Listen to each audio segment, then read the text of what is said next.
Bonjour, je suis Clémentine Gallet et vous êtes bien chez Bliss Stories, le premier podcast qui vous parle de maternité autrement.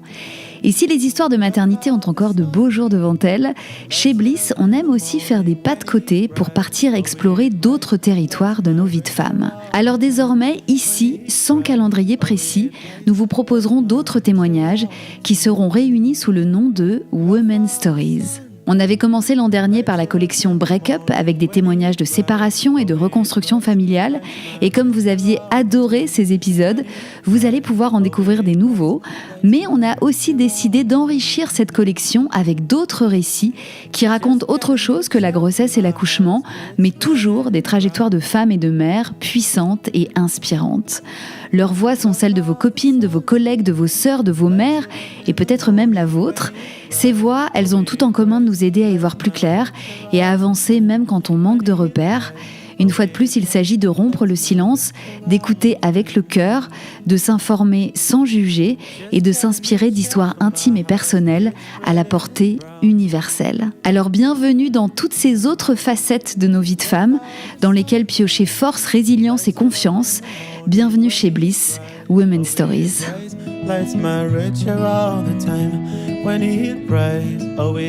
Parler des violences conjugales n'est jamais simple. Comment le faire sans plonger dans des généralités, sans trahir celles qui les ont vécues, sans les réduire à des statistiques et à des profils anonymes ? Je pense que le mieux, comme toujours, c'est de laisser parler les principales concernées. Et Sarah Barouk est plus que concernée. Sarah, elle a passé des années à subir des violences verbales, psychologiques et physiques, infligées par un homme qu'elle pensait aimer et qui est devenu son bourreau. Alors Sarah, elle a fait de la lutte contre les violences faites aux femmes sa mission de vie. Dans cet épisode, elle a déroulé la genèse de l'engrenage insidieux de l'emprise amoureuse, le système qui se construit brique par brique autour de la victime, jusqu'à ce qu'elle soit anesthésiée et prête à accepter l'inacceptable. Pendant des années, Sarah a subi l'enfer au quotidien, tout en étant malgré tout portée par un irrépressible désir de maternité, nourrissant même l'espoir que devenir père calmerait peut-être la colère de l'homme qu'elle aimait. Mais ça n'est pas ce qui s'est passé, bien au contraire. Le quotidien de Sarah est devenu invivable et elle a réalisé petit à petit que sa vie et celle de sa fille étaient réellement en danger. Alors elle a su trouver la force de sortir des griffes de cet homme pour s'échapper avec sa fille, saine et sauve. Mais pour une Sarah qui réussit à fuir, combien survivent à un foyer aussi violent ? Combien tombent sous les coups de leur partenaire et combien y laissent leur vie ? Tous les jours, la longue et insoutenable liste des féminicides augmente en France. Alors chaque action, chaque mobilisation, aussi minime soit-elle, participe peut-être à provoquer un déclic et à aider celles qui ont besoin de force à sauver leur peau. Sarah et leur voix, elle se bat inlassablement depuis des années pour lutter, informer et sensibiliser. Et nous sommes très fiers de la faire encore un peu plus rayonner. Attention, cet épisode parle de violence et d'emprise. Il est donc à écouter dans les meilleures conditions. Si vous avez besoin de parler, appelez sans plus attendre le 3919. On est ensemble.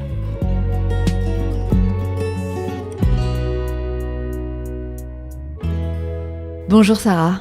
Salut Clémentine. Merci d'être là aujourd'hui. Non, merci à toi. Ça fait longtemps que je t'écoute et que j'avais très envie qu'on se rencontre. Oui, ça fait longtemps qu'on se suit. Et effectivement, moi aussi, j'attendais ce moment depuis longtemps. Alors, je vais te laisser te présenter, s'il te plaît, pour celles qui ne te connaissent pas. Je vais te demander ton prénom, ton nom, ton âge, d'où tu viens, ce que tu fais dans la vie et de qui est composée ta famille, s'il te plaît, Sarah. Alors, je m'appelle Sarah Baruch, j'ai 43 ans. J'habite maintenant en Normandie, mais je suis née à Paris. Et ma famille est composée de ma fille, Lala. Lala, elle a quel âge ? Lala, elle a 5 ans. Et on a des chats. Alors jusqu'ici, on en avait une qu'elle a décidé d'appeler Lola. Mais Lola est tombée enceinte. Lola a batifolé avec un voisin sans autorisation. Donc là, en ce moment, on a 4 chatons à la maison. Oh, mais c'est trop mignon ça. C'est juste... c'est une expérience incroyable, en fait, je trouve, pour une petite fille d'assister à ce qu'est la maternité. Mais oui. Donc voilà, elle a accouché dans mon panier à soutien-gorge. Donc je n'ai pas pu mettre de soutien-gorge pendant plusieurs jours, parce qu'elle ne voulait pas sortir de là. C'était no bra obligatoire. Voilà, no bra obligatoire. Pour la bonne cause. Voilà. D'accord, donc Lala, Lola et ses chatons. Exactement. Ok, une maison bien remplie, au bord de la mer. Tout à fait, et je suis écrivaine. Voilà. C'est ça. Et alors, ton dernier ouvrage s'appelle comment ? Parce qu'on en a quand même beaucoup entendu parler. On va citer son titre. Alors, c'est l'avant-dernier en réalité. Il s'appelle 125 et des milliers et il parle de féminicide et des violences faites aux femmes. Et je l'ai écrit, j'ai commencé en fait à en avoir l'idée une semaine pile en fait après que je me sois enfuie avec mon bébé en pleine nuit. Ok, donc c'est un livre qui vient des tripes et on va en parler. Et alors ton tout dernier ouvrage, du coup, il s'appelle comment ? En fait, je viens de lancer une collection de livres pour enfants chez Hachette Jeunesse. Donc Nina la débrouille, parce qu'il faut savoir que Nina est le deuxième prénom de ma fille. Je n'ai pas pu choisir le prénom de ma fille et j'ai eu droit à un deuxième prénom qui est Nina.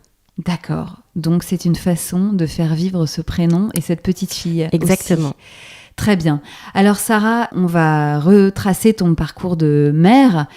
Si tu t'es beaucoup exprimée effectivement sur les violences faites aux femmes, on va retourner un peu à la genèse de ton combat aussi de mère, de porte-drapeau un peu de toutes ces femmes victimes de féminicide et de violences. Tu as élevé ta voix pour les leurs.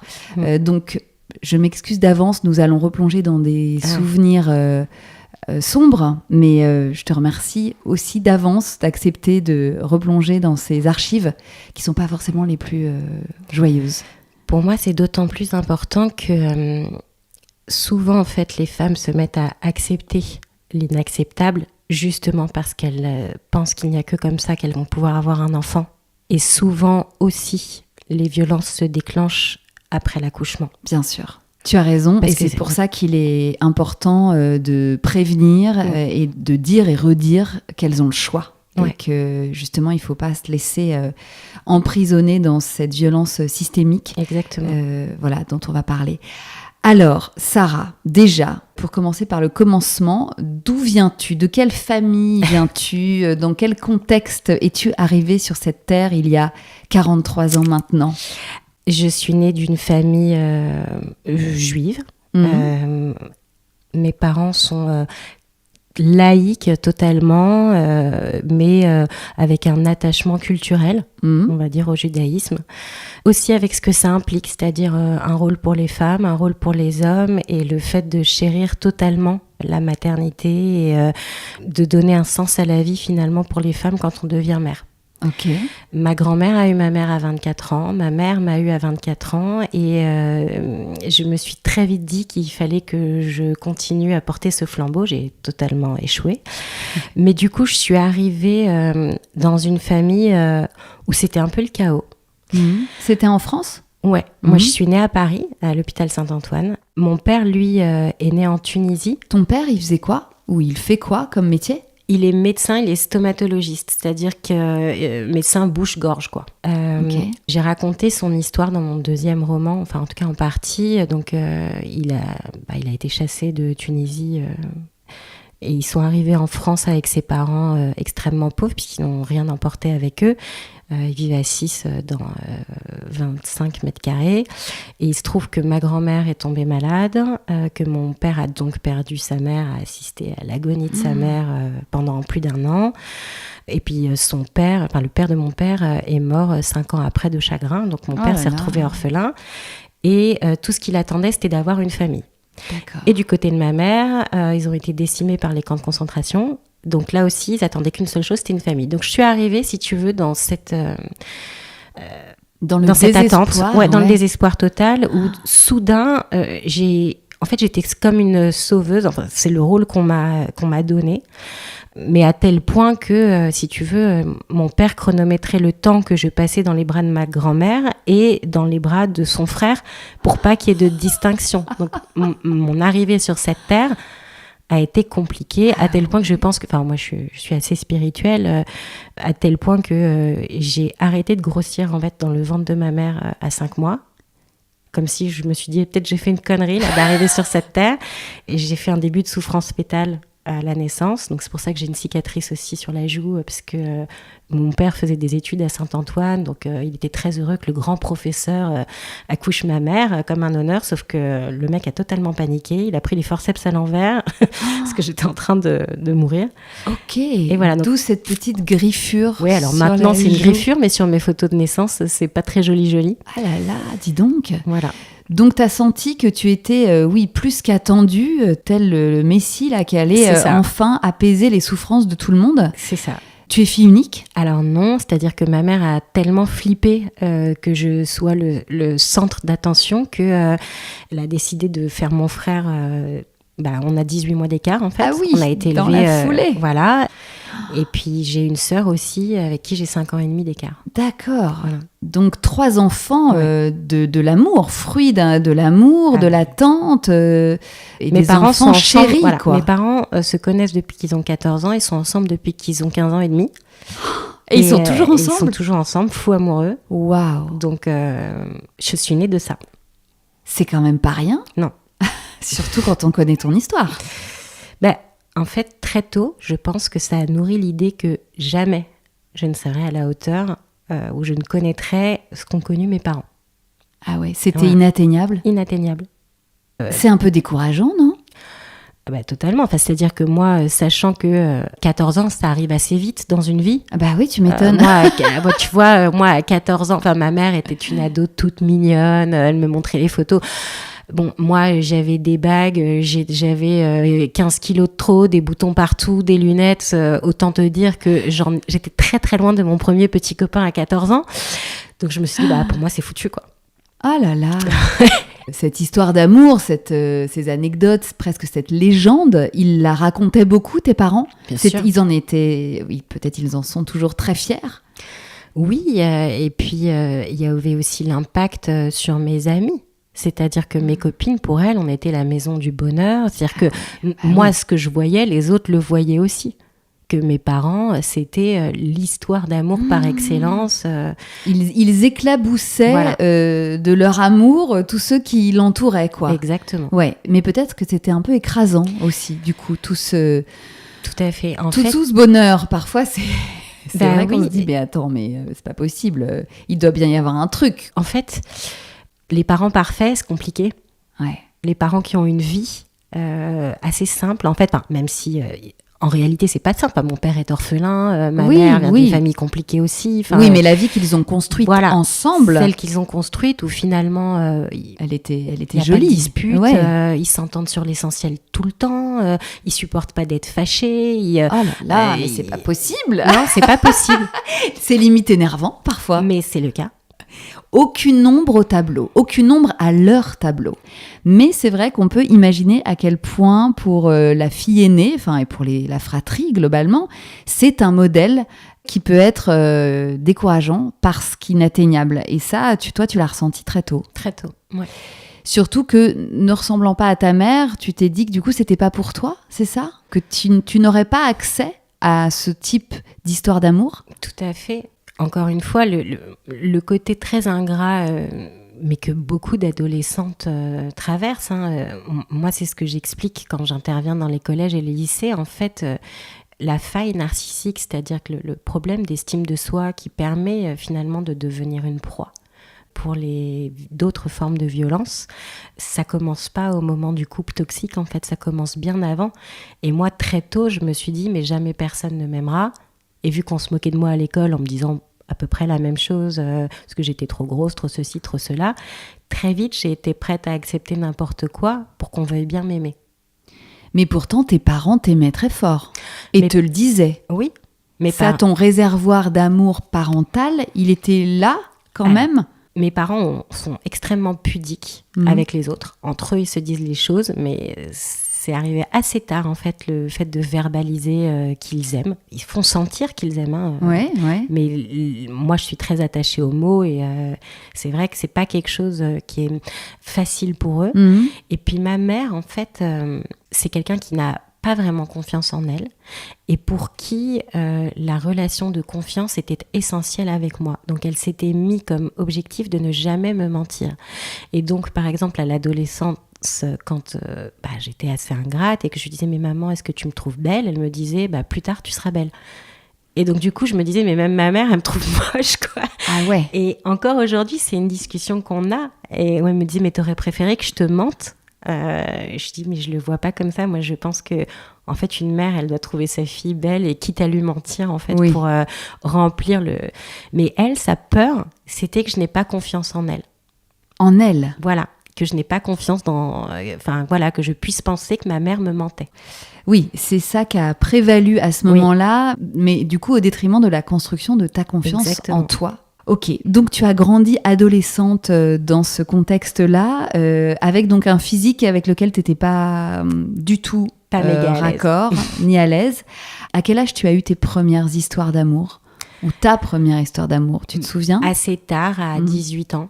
Ouais, et c'était justement quel genre de rapport ? Eh bien, la première histoire, en fait, je crois que j'ai voulu faire comme ma mère. Je suis tombée sur quelqu'un qui ressemblait un peu à mon père dans le caractère. Et ce qui est fou, c'est qu'en fait, je m'étais pas trompée puisque on s'est rendu compte au bout de quelques mois que nos pères étaient dans la même classe au lycée. Ah, marrant. Donc, fou, en fait. Ah ouais. Donc, ça t'allait bien, ça. Ça m'allait bien, sauf qu'en fait, ça m'a confirmé que je ressemblais pas à ma mère. Eh oui, parce que l'histoire ne t'a pas convenu. Non, et du coup, je suis restée pendant plusieurs mois où je sentais que je vibrais pas, quoi. Mais que j'avais un choix, soit d'avoir la vie de ma mère, mais de pas être raccord avec mes émotions, soit d'assumer qu'en fait, j'étais pas comme ça, quitte à ne pas savoir ce que j'étais d'ailleurs. Oui, c'est ça, voilà. à chercher ta voie à toi. Ouais. C'est là aussi que tu as dû te dire, ok, donc je n'aurai pas d'enfant à 24 ans, comme la lignée de femmes de ma famille.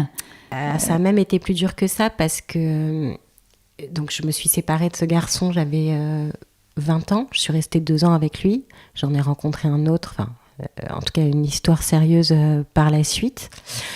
Et on est tombés très amoureux, on s'est installés ensemble. Il savait qu'on ne se protégeait pas nécessairement. On venait de prendre un appartement avec une chambre vide. Moi, je me suis dit, en fait, je vais y arriver. Puis je suis tombée enceinte, il a paniqué, il m'a plaqué. D'accord. Et donc, donc tu étais à 2 doigts finalement de faire comme ta mère et ta grand-mère. Et donc j'ai avorté, mon premier avortement à 23 ans et demi. Et ça a totalement cassé en fait l'idée que j'avais peut-être une chance de correspondre au schéma que je m'étais inventé finalement. Mais c'est le principe d'un schéma constructeur, on se l'invente. Bien sûr. C'était ton propre défi personnel, parce que ta mère m'a jamais dit ça. Ne t'imposait pas de tomber enceinte à 24 ans. Non, du tout. Alors après... la maternité a toujours été considérée comme une joie. Oui. Et c'est là aussi que pour moi, ça a été compliqué parce qu'il y a eu une fracture avec ma mère. Parce qu'en fait, à 23 ans et demi, donc, j'ai été face à des difficultés qu'elle n'a jamais traversées. Et tu lui en as parlé de cette grossesse avortée ? Oui, elle a mal réagi, mais parce qu'elle était désemparée, en fait. Elle était face à l'inconnu. Ma mère est avec mon père depuis qu'elle a 15 ans et demi. Elle n'a jamais eu de... elle a voulu des bébés, elle est tombée tout de suite enceinte. Bah oui, aucune remise en question de ce sujet-là. Et puis, aucune confrontation à ce sujet-là. Donc, elle était restée avec des codes d'avant. Et quand je lui ai dit « Paniquer, maman, je suis enceinte », elle m'a dit oh, « Mais si t'avortes, tu pourras jamais avoir d'enfant. » Ah oui. Donc, j'ai eu l'impression d'avoir une maman dans les années 60. Mais oui, totalement. Et du coup, je n'ai fait que des choix qui m'ont traumatisée. Je voyais la même gynéco que ma mère à ce moment-là. Ma mère adorait cette gynéco, mais en même temps, elle rentrait dans les codes de cette gynéco qui était une catholique pratiquante. Sauf que quand moi, je suis arrivée à 23 ans et demi et que j'ai dit, en fait, ça va pas être possible parce que j'ai quitté le papa, je suis retournée vivre chez mes parents, toutes mes affaires sont dans 8 sacs poubelles et je dors sur le canapé du salon, je peux pas. Et là, la gynéco m'a dit, moi je ne fais pas ce genre de choses, donc je vais vous envoyer chez un confrère. Donc déjà, je me suis pris dans la figure que la gynéco que je voyais depuis que j'avais mes règles. Oui, qui était censée être une alliée. Exactement. Ne l'était pas. En fait, elle me jugeait, qu'elle refusait de m'accompagner là-dedans. Et ça aurait pu être un sketch, mais c'est la vérité. Elle m'a envoyé, et d'ailleurs j'ai oublié le nom de ce gynéco. Et je suis arrivée là-dedans, face à ce type qui me fait une écho et qui me montre que le cœur de mon fœtus bat. et qui me dit en gros vous n'avez pas vraiment le temps, donc ce qu'on va faire c'est qu'on va accélérer un peu le processus, puisque là je suppose que c'est la pilule abortive que vous voulez. Je savais même pas que ça existait. Et je me suis retrouvée évidemment ça a été un carnage, cet avortement, enfin le premier. Livré à toi-même, totalement. Ouais, totalement. Et ce premier avortement, t'y repenses? Est-ce qu'il reste imprimé là en toi, et est-ce que il remet en question du coup une certaine forme d'urgence d'avoir des enfants, ou t'es dans autre chose? Alors, sur ta construction personnelle. Oui, et c'est pour ça que évidemment que le droit à l'avortement pour moi c'est essentiel, et je peux en parler, c'est-à-dire que je n'étais pas prête du tout à être mère. En revanche, pour justement protéger ce droit, on a tendance à ne pas parler du choc d'un avortement. Moi, je n'en suis toujours pas remise en fait de ce premier avortement. C'est pas parce que je n'ai pas du tout l'idée d'avoir tué un enfant, c'est pas là que ça se joue, c'est que j'ai eu le sentiment de ne pas avoir été prête à être mère et d'avoir sacrifié en fait pour mon confort l'idée d'un enfant. C'est pas une question de vie ou de mort, c'est que on tue une idée d'enfant, on tue l'idée de la mère en soi. Et ça c'est quelque chose, vu que je me racontais que c'était capital pour moi d'être mère, je me suis dit mais qui suis-je en fait? Est-ce que je suis quelqu'un d'extrêmement égoïste? Est-ce que je mérite de devenir mère un jour, puisque ça m'a été offert et que j'y ai renoncé? Et du coup, j'ai commencé à forger un truc de punition en moi. Comme si tu avais loupé ce moment, sacrifié ce que l'univers te proposait de vivre. Ouais. Tu l'as empêché d'arriver. Dans ma tête, il avait un nom, ce bébé. Ça va c'était très un vite, garçon.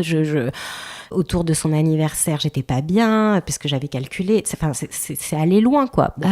Après, je pense que j'aurais rencontré vite un autre homme, je serais vite devenue maman. Enfin, peut-être les choses auraient été différentes. Il se trouve que je suis partie dans une sorte d'errance affective. Après cette histoire. En fait, comme j'avais, encore une fois, aucune estime de moi, du coup, je ne me dirigeais que vers des hommes qui me renvoyaient, qui avaient eux-mêmes en fait un problème avec l'estime, qui étaient des grands abîmés, et du coup que j'avais envie de les sauver parce que ça me donnait finalement une légitimité sur cette terre, mais rien n'était équilibré, quoi. Tu retournes habiter chez tes parents? Ou non? Oui, j'ai vécu chez mes parents, j'ai beaucoup déménagé. Voilà, j'ai fini par me prendre un appart parce que je faisais des stages, mais j'en ai fait qui étaient très bien payés. Puis après, j'ai commencé à travailler aussi. En tant que quoi? Avant d'être autrice, t'étais quoi, Sarah? Mon premier vrai stage a été en banque d'affaires, en fusion et acquisition. Ah ouais, ok. Ça a été un carnage, clairement. En fait, je ne correspondais à rien. Donc tu as vite quitté ce monde de la finance. Et le deuxième stage, du coup, j'ai complètement viré de bord et j'ai été rédactrice en agence de pub. Rien à voir. Rien à voir. Ok. Et alors, côté vie amoureuse, comment ça se déroule à ce moment-là? Quelles sont les grandes histoires qui ont jalonné ta vie avant de rencontrer le père de ta fille? Pas mal d'histoires nulles. Pour qu'on comprenne un peu justement comment cette violence systémique s'est mise en place et comment toi, tu es arrivé dans cette histoire-là. Tout était réuni en fait pour que ça arrive, bien sûr, quelque part. Bien sûr. Et en fait, aujourd'hui, donc, dans mon association, j'accompagne des victimes de violences et on se rend compte que tout en fait, c'est pareil. J'ai un nombre de fans de comédies romantiques qui attendaient le grand amour et qui sont prêtes à tout pour qu'on veuille bien leur faire un enfant, assez hallucinant. Ah ouais. Ouais. D'accord. Donc ça, c'est le profil type. C'est le profil type. Donc finalement, c'est des femmes assez romantiques qui croient au prince charmant, qui ont besoin d'être presque embarquées comme ça sur un cheval blanc par un homme qui va tout gérer. Mais c'est exactement ça. En tout cas, la grande majorité. La grande majorité attend d'être sauvée, la grande majorité a envie de croire au grand amour tel qu'on nous le raconte, puisque quand on nous raconte le romantisme, c'est à la vie, à la mort, c'est la passion qui autorise finalement cette énorme violence qui est de renoncer même à sa vie, comme Juliette dans Roméo et Juliette, pour l'amour. On nous raconte jamais le grand amour comme de l'harmonie équilibrée, on nous le raconte comme un combat, que ce soit vis-à-vis de la famille, un combat pour s'aimer, un combat où on renonce à la vie et donc à son intégrité. pour avoir droit de connaître ça. Et alors toi, du coup, Sarah, elles étaient comment, tes relations après cet épisode de l'avortement? Comment tu t'es reconstruite? Comment t'es retombée amoureuse après ça? Alors, bon, je pense déprimer un peu tout le monde, mais ça m'a beaucoup abîmée et du coup, j'ai un peu tout mélangé. J'avais repris du poids, donc je me suis mise à faire beaucoup de régimes, etc. Et j'étais très dans... essayer d'obtenir une image de moi qui soit pas douloureuse. Parce que, encore une fois, le surpoids en France, c'est compliqué. Et on fait très vite le lien entre surpoids et incapacité à être aimé. Ouais. Et on met beaucoup de temps à se rendre compte qu'en fait, c'est même plutôt le contraire, que en fait, ce sont des codes féminins, en fait, tout ça, c'est pas du tout des codes de désir masculin. Mais bon, bref. Donc, encore une fois, la sororité, elle est moyenne, puisque qui d'autre, à part les magazines féminins, véhicule cette idée du corps parfait? Oh là là, oui. Donc, voilà. Ouais, et puis à l'époque, on était bien loin des représentations diversifiées qu'on a un peu plus aujourd'hui, même si c'est quand même... À partir du mois d'avril, c'était comment je suis mince pour cet été, quoi. Voilà, donc, voilà, complètement. Et du coup, j'ai accentué mon côté proie et j'ai fini du coup par vivre... J'ai mis des années avant de qualifier ça d'un viol. Pour moi, je disais que c'était une agression sexuelle très grave. Mais en gros, je me suis fait avoir, quoi. Par qui? Comment? En vacances. Combien de temps après Écoute, ça arrive en 2007. L'avortement, c'était en 2003. D'accord, donc 4 ans après. Ouais. Une histoire de vacances? Débile, je me suis fait draguer sur une plage par un mec qui m'a raconté que des conneries, qui m'a... Enfin bref, voilà, j'ai fini par le suivre parce qu'il me proposait, il m'a embobiné, ouais. Puis je l'ai suivi là où on devait arriver dans un endroit qui était une sorte de laboratoire pour faire des huiles de massage bio, machin. En fait, c'était son appartement pourri, il a fermé la porte à clé, il a gardé la clé. Et j'ai vécu 2 heures, on va dire, de pas très cool. Ce qui a provoqué chez moi beaucoup de somatisation. J'ai développé une maladie aux yeux en plus. Donc, si tu veux, je les ai accumulés, quoi. Je suis devenue malvoyante. J'ai une carte handicapée, moi. Ah oui, donc à la suite de ça... En fait, ça a déclenché une... Je ne sais pas si c'est que j'en avais trop vu ou que je ne voulais plus voir, mais du coup, pendant 1 an, les médecins ne savaient pas vraiment ce que j'avais. Je suis restée dans le noir chez moi, à me cogner dans les poubelles quand je sortais, à plus voir personne. C'était quoi? C'était ton champ de vision qui se rétrécissait? En fait, non. J'avais tout qui se dédoublait et j'avais des endroits totalement flous. Dans la rue, je voyais qu'il y avait des silhouettes de personnes, mais de leurs yeux à leur bouche, en fait, c'était flou. Et en fait, j'ai une dégénérescence de la cornée, des 2 côtés. D'accord. Sauf qu'on a mis du temps à se rendre compte, et puis surtout qu'il n'y avait pas vraiment de solution à ce moment-là. Enfin, en gros, je ne pouvais plus travailler. Enfin, ça a été très compliqué. Et cette agression sexuelle dont tu es victime cette année-là, tu en parles à tes amis, à tes parents? Oui. Est-ce que tu comprends qu'il s'est passé quelque chose de grave à ce moment-là, quand tu quittes cet appart pourri-là? Je ne le comprends pas tout de suite, sauf que je deviens aphone. Ok. En fait, non, au début, je me mets à bégayer. Et je dois prendre un café avec une copine à qui je raconte ce qui s'est passé, mais... comme si c'était une blague, en fait. Enfin, genre, j'étais débile. Tu te rends compte ce que j'ai fait, quand même, de suivre... sachant que à ce moment-là, donc on est 2 jours après, hein, j'arrive pas à manger. Je prends 10 douches par jour. Mais pour moi, voilà... Tu fais pas le lien. Je fais pas le lien. Mais... Et donc, je lui raconte... mais vraiment, comme si c'était une anecdote, quoi. Et là, elle change de tête totale. Elle me dit, mais en fait, tu te rends compte de ce que tu es en train de me raconter, là? Et je lui dis, bah oui, bon, écoute, mais il faut qu'on aille tout de suite au commissariat. Et je veux pas, sur le moment, parce que c'est me confronter à quelque chose... voilà, je peux pas l'admettre, en fait. Et elle a eu un réflexe que j'ai trouvé extraordinaire. Elle me dit, ok, j'entends. Tu vois, ce mec-là, en fait, si tu fais rien, il sera encore à la plage cet été. Et puis ta sœur, elle vient là cet été. Et oui. Et l'idée que ce mec pouvait rôder autour du transat de ma sœur... En fait, on y est allé tout de suite. D'accord. Donc, tu as porté plainte contre ce type. Et ça t'a fait quoi de faire cette démarche-là? Tu t'es sentie Pour moi, ça a soulagée? été extrêmement difficile. Ouais. Extrêmement difficile. Je n'ai pas été capable de faire une confrontation. tu vois, depuis 2007, on est quand même loin. Hein. Je continue à me dire que c'est de ma faute. Enfin, c'est pas des trucs qui partent comme ça. Hein, tu vois. Tu le recroisais, ce mec Je l'ai jamais recroisé. Non. J'ai appris que j'étais pas la première. C'est la flic qui me l'a dit. D'accord. Mais sur le moment, les policiers m'ont quand même emmenée sur les lieux pour que j'identifie, qu'ils puissent l'interpeller. Et en fait, je me suis mise à vomir partout. J'ai tourné de l'œil. D'accord. Et donc, je suis rentrée dans une phase où je parlais pas à beaucoup de monde, en fait. Enfin, tu vois, tu me demandes est-ce que j'en ai parlé, mais en fait, j'étais choquée. Du coup, je suis devenue extrêmement provoque. C'est-à-dire que plus les mois passaient, plus les jupes étaient courtes, plus je voulais séduire. Enfin, en fait, je voulais reprendre... Aujourd'hui, je le comprends comme ça, que je voulais reprendre une forme de contrôle sur ma séduction. Moi qui n'étais jamais sortie en boîte de nuit, je me suis mise à sortir en boîte de nuit pour aller pécho. Et du coup, ça a été une période où, en fait, je croyais reprendre confiance, mais je m'abîmais encore plus. Là, t'avais quoi comme âge à peu près 27 ans. 27, d'accord. Donc 27, presque la trentaine, c'est aussi un âge où peut-être tes copines commençaient à construire leur vie. L'enfer. Les mariages se multiplient, les bébés arrivent. C'est ça. Et je me dis, mais... Enfin, moi, je suis tellement à Babelwed de ça m'arrivera jamais. Et puis comme en plus, j'en parle, mais pas à tout le monde quand même, et que je suis l'aigle noir, hein, je suis pas spécialement invitée au mariage. Enfin, j'arrive pas à me réjouir, en fait. Ouais. Et j'ai du mal à me réjouir pour les autres. Bah oui, forcément. Voilà, et puis je finis par rencontrer un garçon, donc à 29 ans. Je tombe folle amoureuse, lui aussi tombe fou amoureux. Il a déjà été marié, il est divorcé, il a un petit garçon. Il me dit que je suis la femme de sa vie. Tout ça est très rapide. Hein. Ouais.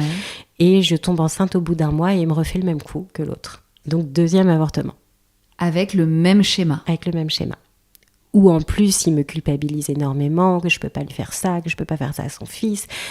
Et comme je ne travaille pas, puisque je sors, moi, d'un an de suivi pour mes yeux, que je commence à peine à avoir des repères, que je sais pas où j'en suis, que je suis larguée professionnellement. C'est très dur pour moi, à ce moment-là, de m'intégrer Tu parles. dans la société. Ouais. Et donc ce type te largue et tu te retrouves à nouveau seule avec un avortement. Un 2e avortement, ouais. À vivre, quoi, à traverser. Tu choisis la même façon Non, pas du tout. Je suis incapable de faire un avortement par voie médicamenteuse. Ouais. En revanche, je ne veux pas être totalement endormie parce que je veux tout voir, comme si je voulais me punir. D'accord. Voilà, je veux entendre les bruits, je veux voir le médecin, je veux voir son regard. Donc je veux tout vivre. Donc, anesthésie locale et curetage. Voilà. À combien de semaines tu fais ça ? Je m'en souviens pas. Tu t'en souviens pas ? Tout ce que je sais, c'est que c'est en mars 2009. Ok. Et que là, pour le coup, mon père a un élan salutaire. Il me dit que je peux... Enfin, je me renferme évidemment sur moi. Il me dit non, là, c'est plus possible en fait. Tu peux pas rester sans travailler, tu peux pas ruminer sur toi. Là, va falloir que tu te bouges le cul. Parce que, en fait, soit tu rentres dans la vie, soit là, tu vas continuer de t'enfoncer. Ça te fait du bien d'avoir l'attention de ton papa à ce moment-là ? Sur le coup, c'est très violent parce qu'il me ménage pas, quoi. Ah ouais. Il dit tu vas te bouger le cul. Mais parce qu'il avait fait d'autres choses avant. Hein. Ils ont pas découvert que j'allais pas bien. Mais en fait, mon père m'a fait beaucoup réfléchir, justement. Et c'est quelque chose que je répète beaucoup quand les gens disent il faut trouver la cause absolument quand on va pas bien pour guérir le symptôme. Mon père avait eu une phrase que j'ai trouvée géniale. Il me dit tu sais, on se rend compte que parfois guérir le symptôme aide à guérir la cause. Par exemple, donner des antidépresseurs à quelqu'un, ça va lui permettre d'avoir accès au problème. Et c'est pas en comprenant le problème qu'il va pouvoir aller mieux, parce que parfois on n'est pas capable d'aller creuser si loin. Et il me dit, toi, tu es quelqu'un qui a toujours été dans l'action. Si tu restes à te regarder le nombril et à déprimer chez toi, tu ne t'en sortiras jamais. Donc toi, en fait, guérir ton symptôme, ça va être de rentrer dans la vie active. Et donc, je fais ce qu'il me dit. Je trouve un boulot en agence de communication. D'accord. Le 2e avortement, mars 2009. Je commence à travailler en septembre 2009 et j'ai mon premier rendez-vous avec celui qui deviendra le père de ma fille en octobre 2009. Ah oui, tout ça se fait dans la foulée. Voilà. On va l'appeler Albert. Appelons-le Albert, Voilà. Ça sera plus pratique. Donc le futur père de ta fille, tu le rencontres dans quel contexte? Au boulot, justement? Non, alors en réalité, je l'avais rencontré pas mal d'années plus tôt en cours de théâtre. D'accord. Il m'avait beaucoup plu. Il était élève? Oui, on était tous les deux élèves. C'était au moment de mon avortement, en fait. D'accord, du premier avortement. Le premier avortement, donc j'allais pas très bien. J'ai toujours fait du théâtre, j'ai toujours écrit, etc. Et je me suis dit, je vais en faire, ça va me changer les idées, je vais me plonger dans les textes, etc. Puis je l'avais rencontré là, puis on s'était totalement perdu de vue, j'avais pas de nouvelles. Il m'a recontacté sur Facebook à l'époque, c'était ça. Oui, ce bon vieux Facebook, voilà, en 2009. En me disant, parce qu'il était parti vivre aux États-Unis, etc. Il me dit, écoute, je suis de retour en France, comment tu vas, qu'est-ce que tu deviens, on prend un café. Bien sûr. Bien sûr. Puisque c'était ta nouvelle vie, là, la nouvelle Sarah qui renaissait de ses cendres. Exactement. Ok. Et alors, votre histoire démarre comment? Sous quelle vibe? Il est comédien, alors, à ce moment-là? Il est devenu comédien? Non, pas du tout. Non, pas du tout. Mais bon, il a quand même un côté artiste, puisque il vient d'une famille de stylistes et il travaille, en fait, avec son père. D'accord, dans la mode. Dans la mode. Ok. Donc je trouve ça super cool. Hyper sexy. Hyper sexy. Il est très drôle. Il est brillant. Enfin, je me dis, c'est mon prince charmant, en fait. Enfin, le prince charmant était là. Sauf que, en fait, on se fréquente pendant 6 mois, mais il me met des vents. Enfin, en fait, on dîne ensemble 3 fois par semaine, on passe notre temps ensemble, mais jamais il m'embrasse. Enfin, il se passe rien. Pendant 6 mois? Pendant 6 mois. Et moi, je me dis, mais je suis en train de devenir folle.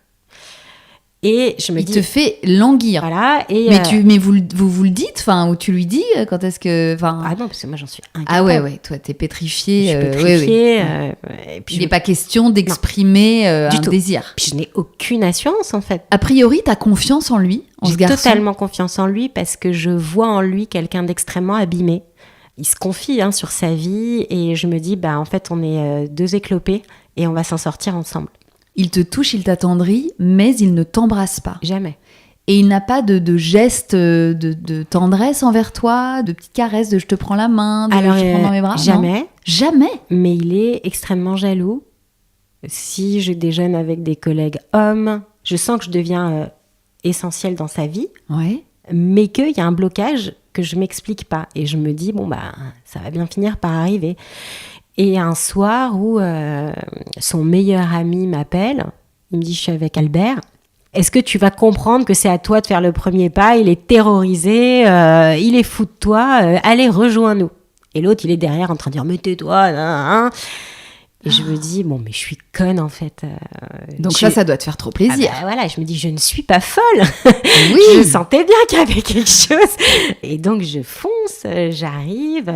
Et ils avaient déjà 2-3 coups dans le nez. Et puis du coup, on boit 2-3 verres ensemble. Et l'ami s'éclipse. Et Albert est totalement bourré. Et je finis par faire un pas vers lui. Il me dit, mais j'ai trop peur. Je ne sais pas si je peux assumer, si je suis assez fort pour une histoire. Du coup, je l'embrasse, on s'embrasse.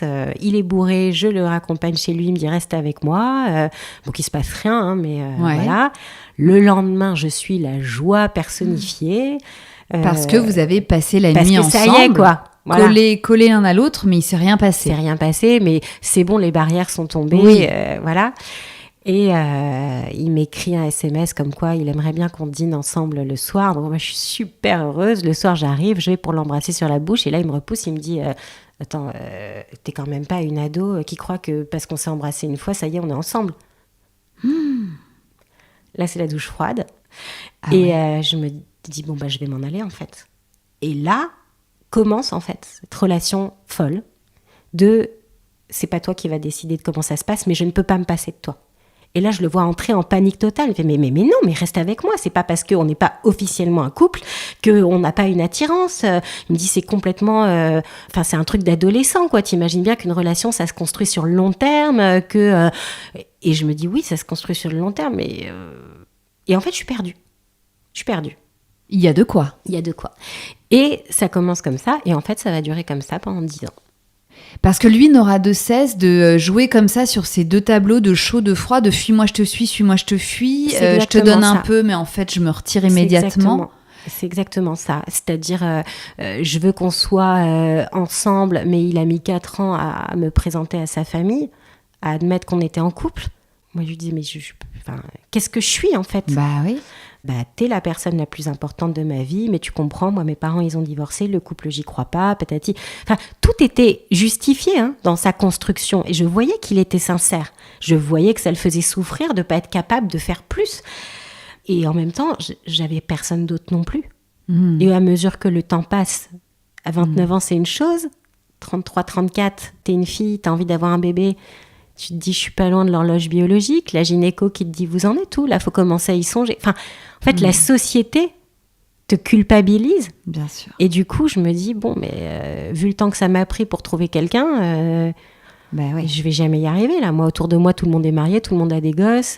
Et en fait, je suis piégée dans cette relation jusqu'au jour où, en 2013, je tombe enceinte. C'est un accident. En fait, j'ai une gastro. Je me rends pas compte qu'en fait, j'ai probablement vomi ma pilule avec la gastro et je tombe enceinte. Mais avec Albert, vous avez déjà parlé d'enfants, justement, de construction de famille. Ah oui, tu lui en parles tout le temps. Tout le temps. Mais concrètement, c'est quoi votre vie là ? Vous habitez ensemble au bout d'un certain temps ? Vous vous voyez comme un couple ? Vous avez une vie sociale comme un couple ? Ou pas du tout ? Pas du tout. On se voit tous les soirs. Sauf que tous les soirs quand même. Sauf que je ne sais jamais. En fait, j'attends toujours 19h pour savoir s'il a envie, s'il me passe le coup de fil pour me dire à quelle heure on se retrouve.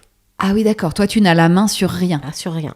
Sur rien, parce qu'en fait, j'ai l'impression que je suis plus en demande que lui et que c'est lui qui fait l'effort de vouloir être avec moi, de renoncer finalement au fait de ne pas vouloir être en couple dans la vie, de ne pas vouloir s'engager, et que celle qui veut le plus s'engager parce qu'elle veut un enfant, c'est moi. Et qu'en gros, je dois lui montrer que je peux correspondre à l'idée qui se fait d'une mère potentielle. Et donc, je dois cocher les cases. Et c'est quoi ces cases pour lui ? Enfin, il t'en parle, ça, de ce que lui attend ?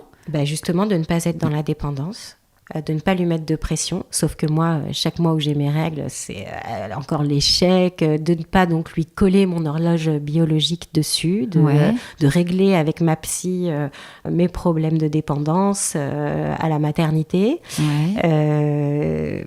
Il a le même âge que toi ? Il a 3 ans de plus que moi. Ah oui, en plus, il est un peu plus âgé. Il est plus âgé, il fait quasiment 1m90, il est semi-pro en basket, il est vraiment beau, intelligent. Successful, il a un métier sympa. Voilà, il a beaucoup d'argent, donc il y a aussi une question de classe sociale. Parce que moi, j'ai un père médecin, mais moi, j'habite en face d'une cité quand je suis ado. Je travaille, mais rien à voir avec lui, en fait. Vous n'avez pas la même réussite, selon toi. Pas du tout. Donc, tu te sens inférieur à Totalement. lui. Donc, c'est pour toi normal d'attendre le coup de fil quotidien. Exactement. Qui va déterminer si tu vas le voir ou pas, quoi. Oui, et puis il y a ce que je raconte aussi dans 125 et des milliers, il y a l'épuisement. Parce que plusieurs fois, je l'appelle pour savoir si on se voit, et en fait, ça déclenche de telles disputes de pourquoi tu me mets la pression, de pourquoi ceci, de c'est encore que tu as eu tes règles, c'est encore que tu as vu ta famille et que du coup ils t'ont monté la tête pour avoir des enfants, enfin des disputes en fait où ça dure pas 1 heure, ça dure 3 jours.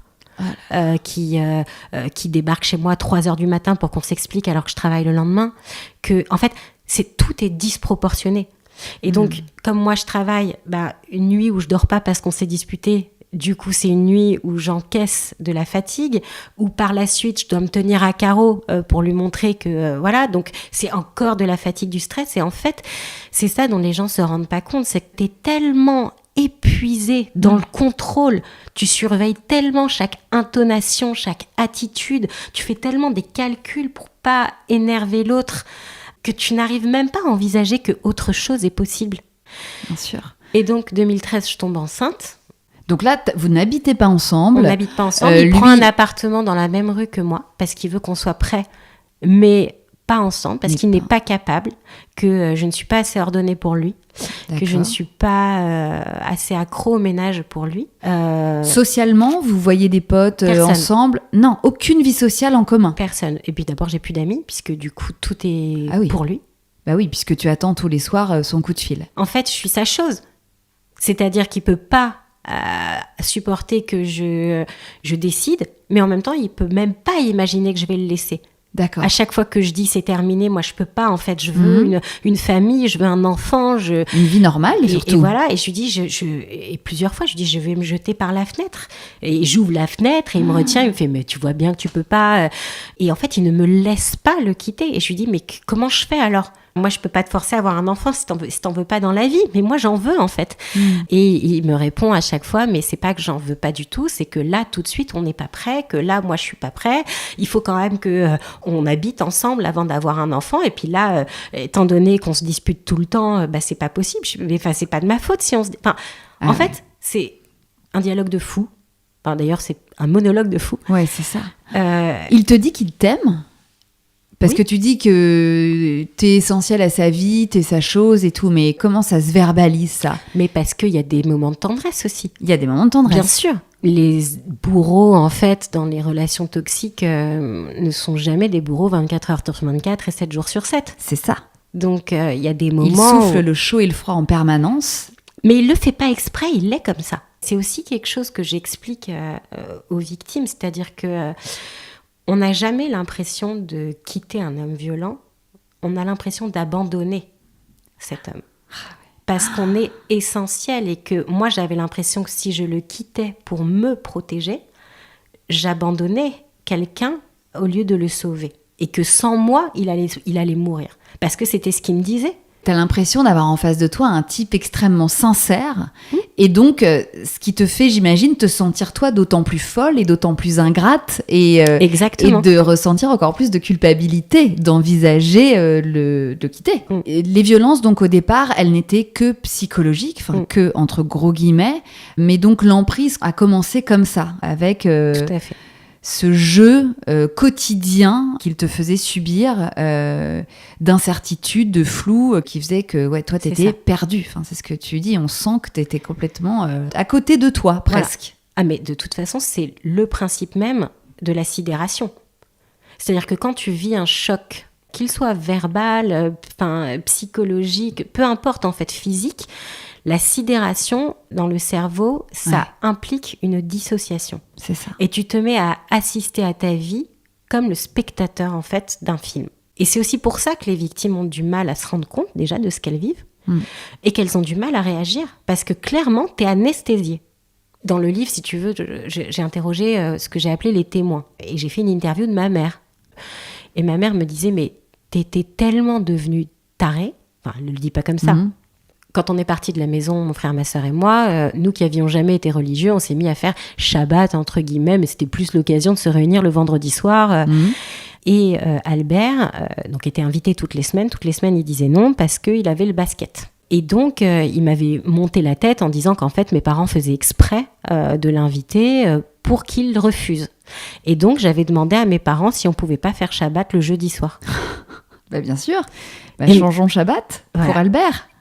Ah ouais. C'est-à-dire qu'elle me dit, mais tu te rends compte que t'en étais arrivée à ce stade. Et toi, t'y croyais. Tu disais, oui. Le judaïsme, ça a presque 6000 ans. Et moi, j'arrive, je fais, ça vous dit pas qu'on fasse Shabbat le jeudi? Parce qu'Albert, il n'est pas dispo le vendredi, du coup. Ça m'arrangerait. Voilà. En fait, c'est des extrêmes que voient les autres. Voilà. Mais que toi, tu n'entends pas, quoi. Mais pas du tout. Donc, tu tombes enceinte d'Albert en 2013. 2013. Alors, comment ça se passe, la découverte de cette grossesse et l'annonce à Albert? Parce qu'il a bien fallu lui dire, non? Oui. J'ai pas mes règles. Et là, je vais avoir 34 ans. En fait, on est en août 2013. Je suis née en fin septembre. D'accord. Donc, je vais avoir 34 ans. Pour moi... t'es déjà à plus 10 ans de ton, normalement, objectif familial aussi. Et premier avortement. Et j'ai très peur. Mais j'ai une peur que je ne m'explique pas. Je lui dis que j'ai pas mes règles. J'arrive pas à lui dire que je suis enceinte. Et là, c'est pétage de plomb. Parce que je le mets face à une responsabilité qu'il n'est pas prêt à assumer. Que je vais gâcher la vie de 3 personnes, la sienne, celle de l'enfant et la mienne. Que comme je ne veux pas avorter au départ et que je lui dis, il pète encore plus les plombs, il vient chez moi, il casse tout. Et il me dit que si j'avorte pas, il m'avortera à coups de poing. Il casse la clé dans la serrure, je me retrouve enfermée chez moi. Donc, en plus, moi, avec mon vécu, me retrouver séquestrée dans un endroit, c'est un truc qui me fait totalement paniquer. L'enfer. Toi, comment tu réagis là sur le moment? Tu hurles aussi? Je suis en pleurs, oui, j'ai ce sentiment c'est un film que je suis en train de regarder, mais il est fou, il va me tuer. Et en même temps, je vois qu'il souffre et je me dis, mais je suis un monstre de lui faire ça. Je me dis ça. Je me dis, parce que pour en arriver là, c'est que ça va vraiment pas. Et je me dis, effectivement, en fait, je vais tuer 3 personnes. Oui, il arrive à te convaincre de ça. Et qu'est-ce que tu décides au fond de toi-même là ? Tu te dis, je repars pour un 3e avortement ? Je me dis, je sais pas, non. Ma famille est très présente et me dit, écoute Sarah, c'est pas une petite histoire, ça fait presque 4 ans que vous êtes ensemble. Et du coup, je me dis, je vais le garder, mais en même temps, il continue de me harceler pour que je ne garde pas cet enfant. Et je vis une déchirure, et la déchirure psychologique se manifeste en déchirure physique puisque je fais une fausse couche. Voilà. D'accord. Ah oui. Et qui est pour moi d'une douleur... J'ai eu plus mal pour ma fausse couche que pour mon accouchement. Je me souviens de la douleur de la fausse couche comme si c'était hier. Et en fait, c'est là pour moi que la véritable bascule a lieu, parce que je lui ai dit que je voulais plus lui parler, qu'on était séparés. Et en fait, la petite musique de la culpabilité se remet en marche. Bien sûr.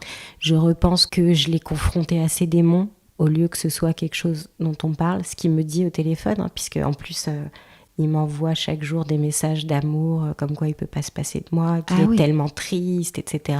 Post-fausse couche. Post-fausse couche. Ok. Il n'a jamais été aussi romantique, etc. Il me dit qu'il souffre énormément.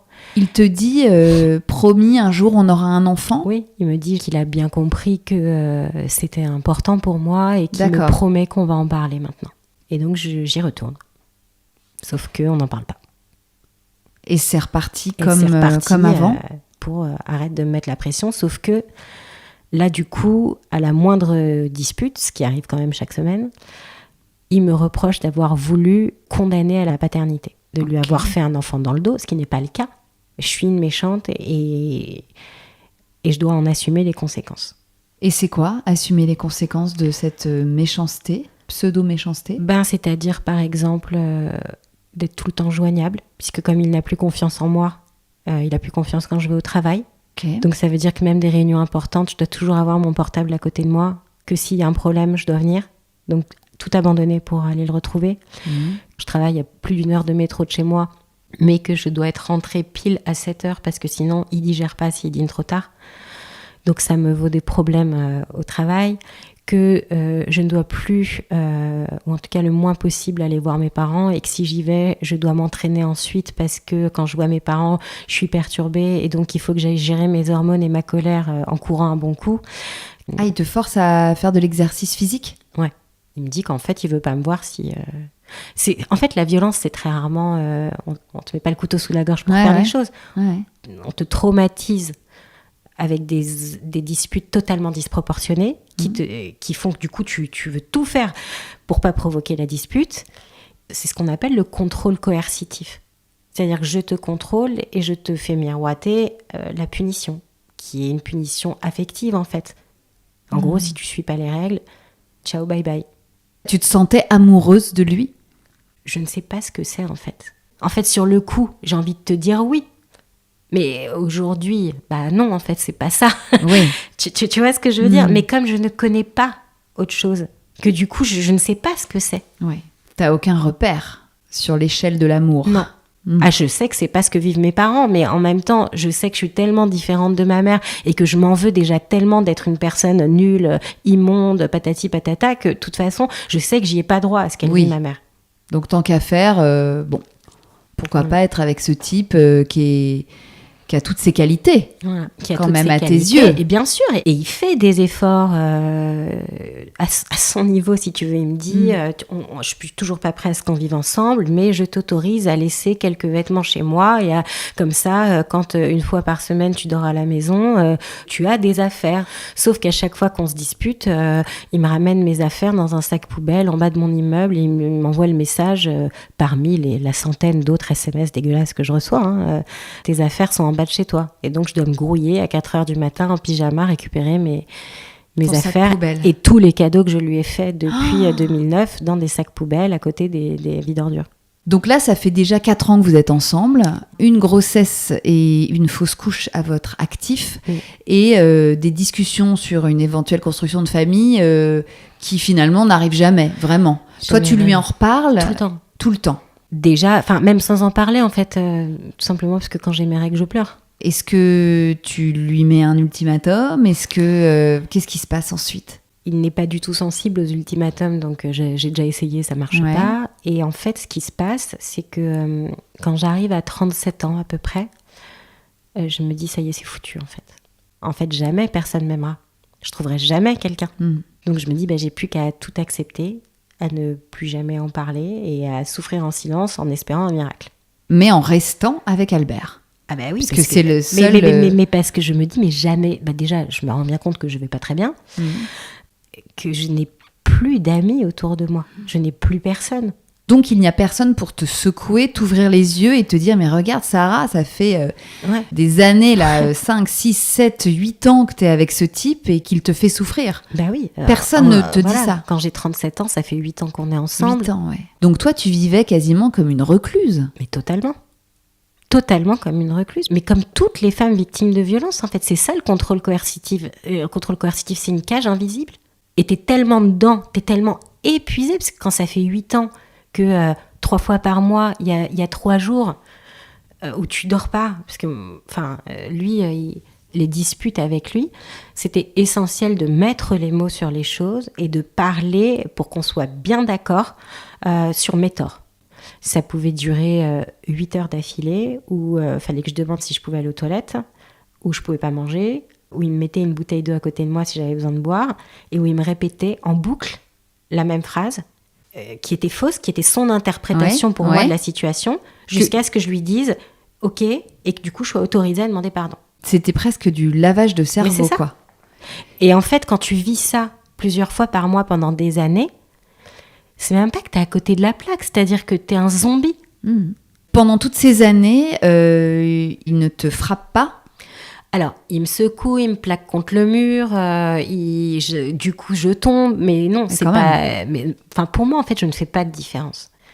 Je ne fais pas de différence parce que, avec le livre 125 et des milliers, j'ai appris que dans 60% des cas de féminicide, les femmes n'avaient jamais été frappées avant le jour de leur mort. Que le point commun, en fait, c'est la violence psychologique. Bien sûr. On imagine des coups. Non, c'est pas une systématiquement, quasiment. Mais en fait, pas du tout. Le danger n'est pas une graduation. Dans l'immense majorité des cas, les femmes qui meurent n'avaient jamais subi de violence physique avant le jour de leur mort. C'est important de le dire, ça. Voilà. Donc, les années passent. Après cette fausse couche, comment tu ressors la tête de l'eau, toi, après ça ? Alors, ce qui m'aide quand même déjà au départ, c'est que j'écris depuis que je suis toute petite et je suis enfin éditée. Ah, donc c'est pas rien, ça. C'est pas rien. Mon premier roman sort justement en 2017 à 37 ans. Ok. Et où je me dis, ça, il peut pas me l'enlever. En fait, mon rapport à l'écriture, c'est moi, c'est ma bulle en fait. Personne d'autre ne rentre là-dedans. Ouais.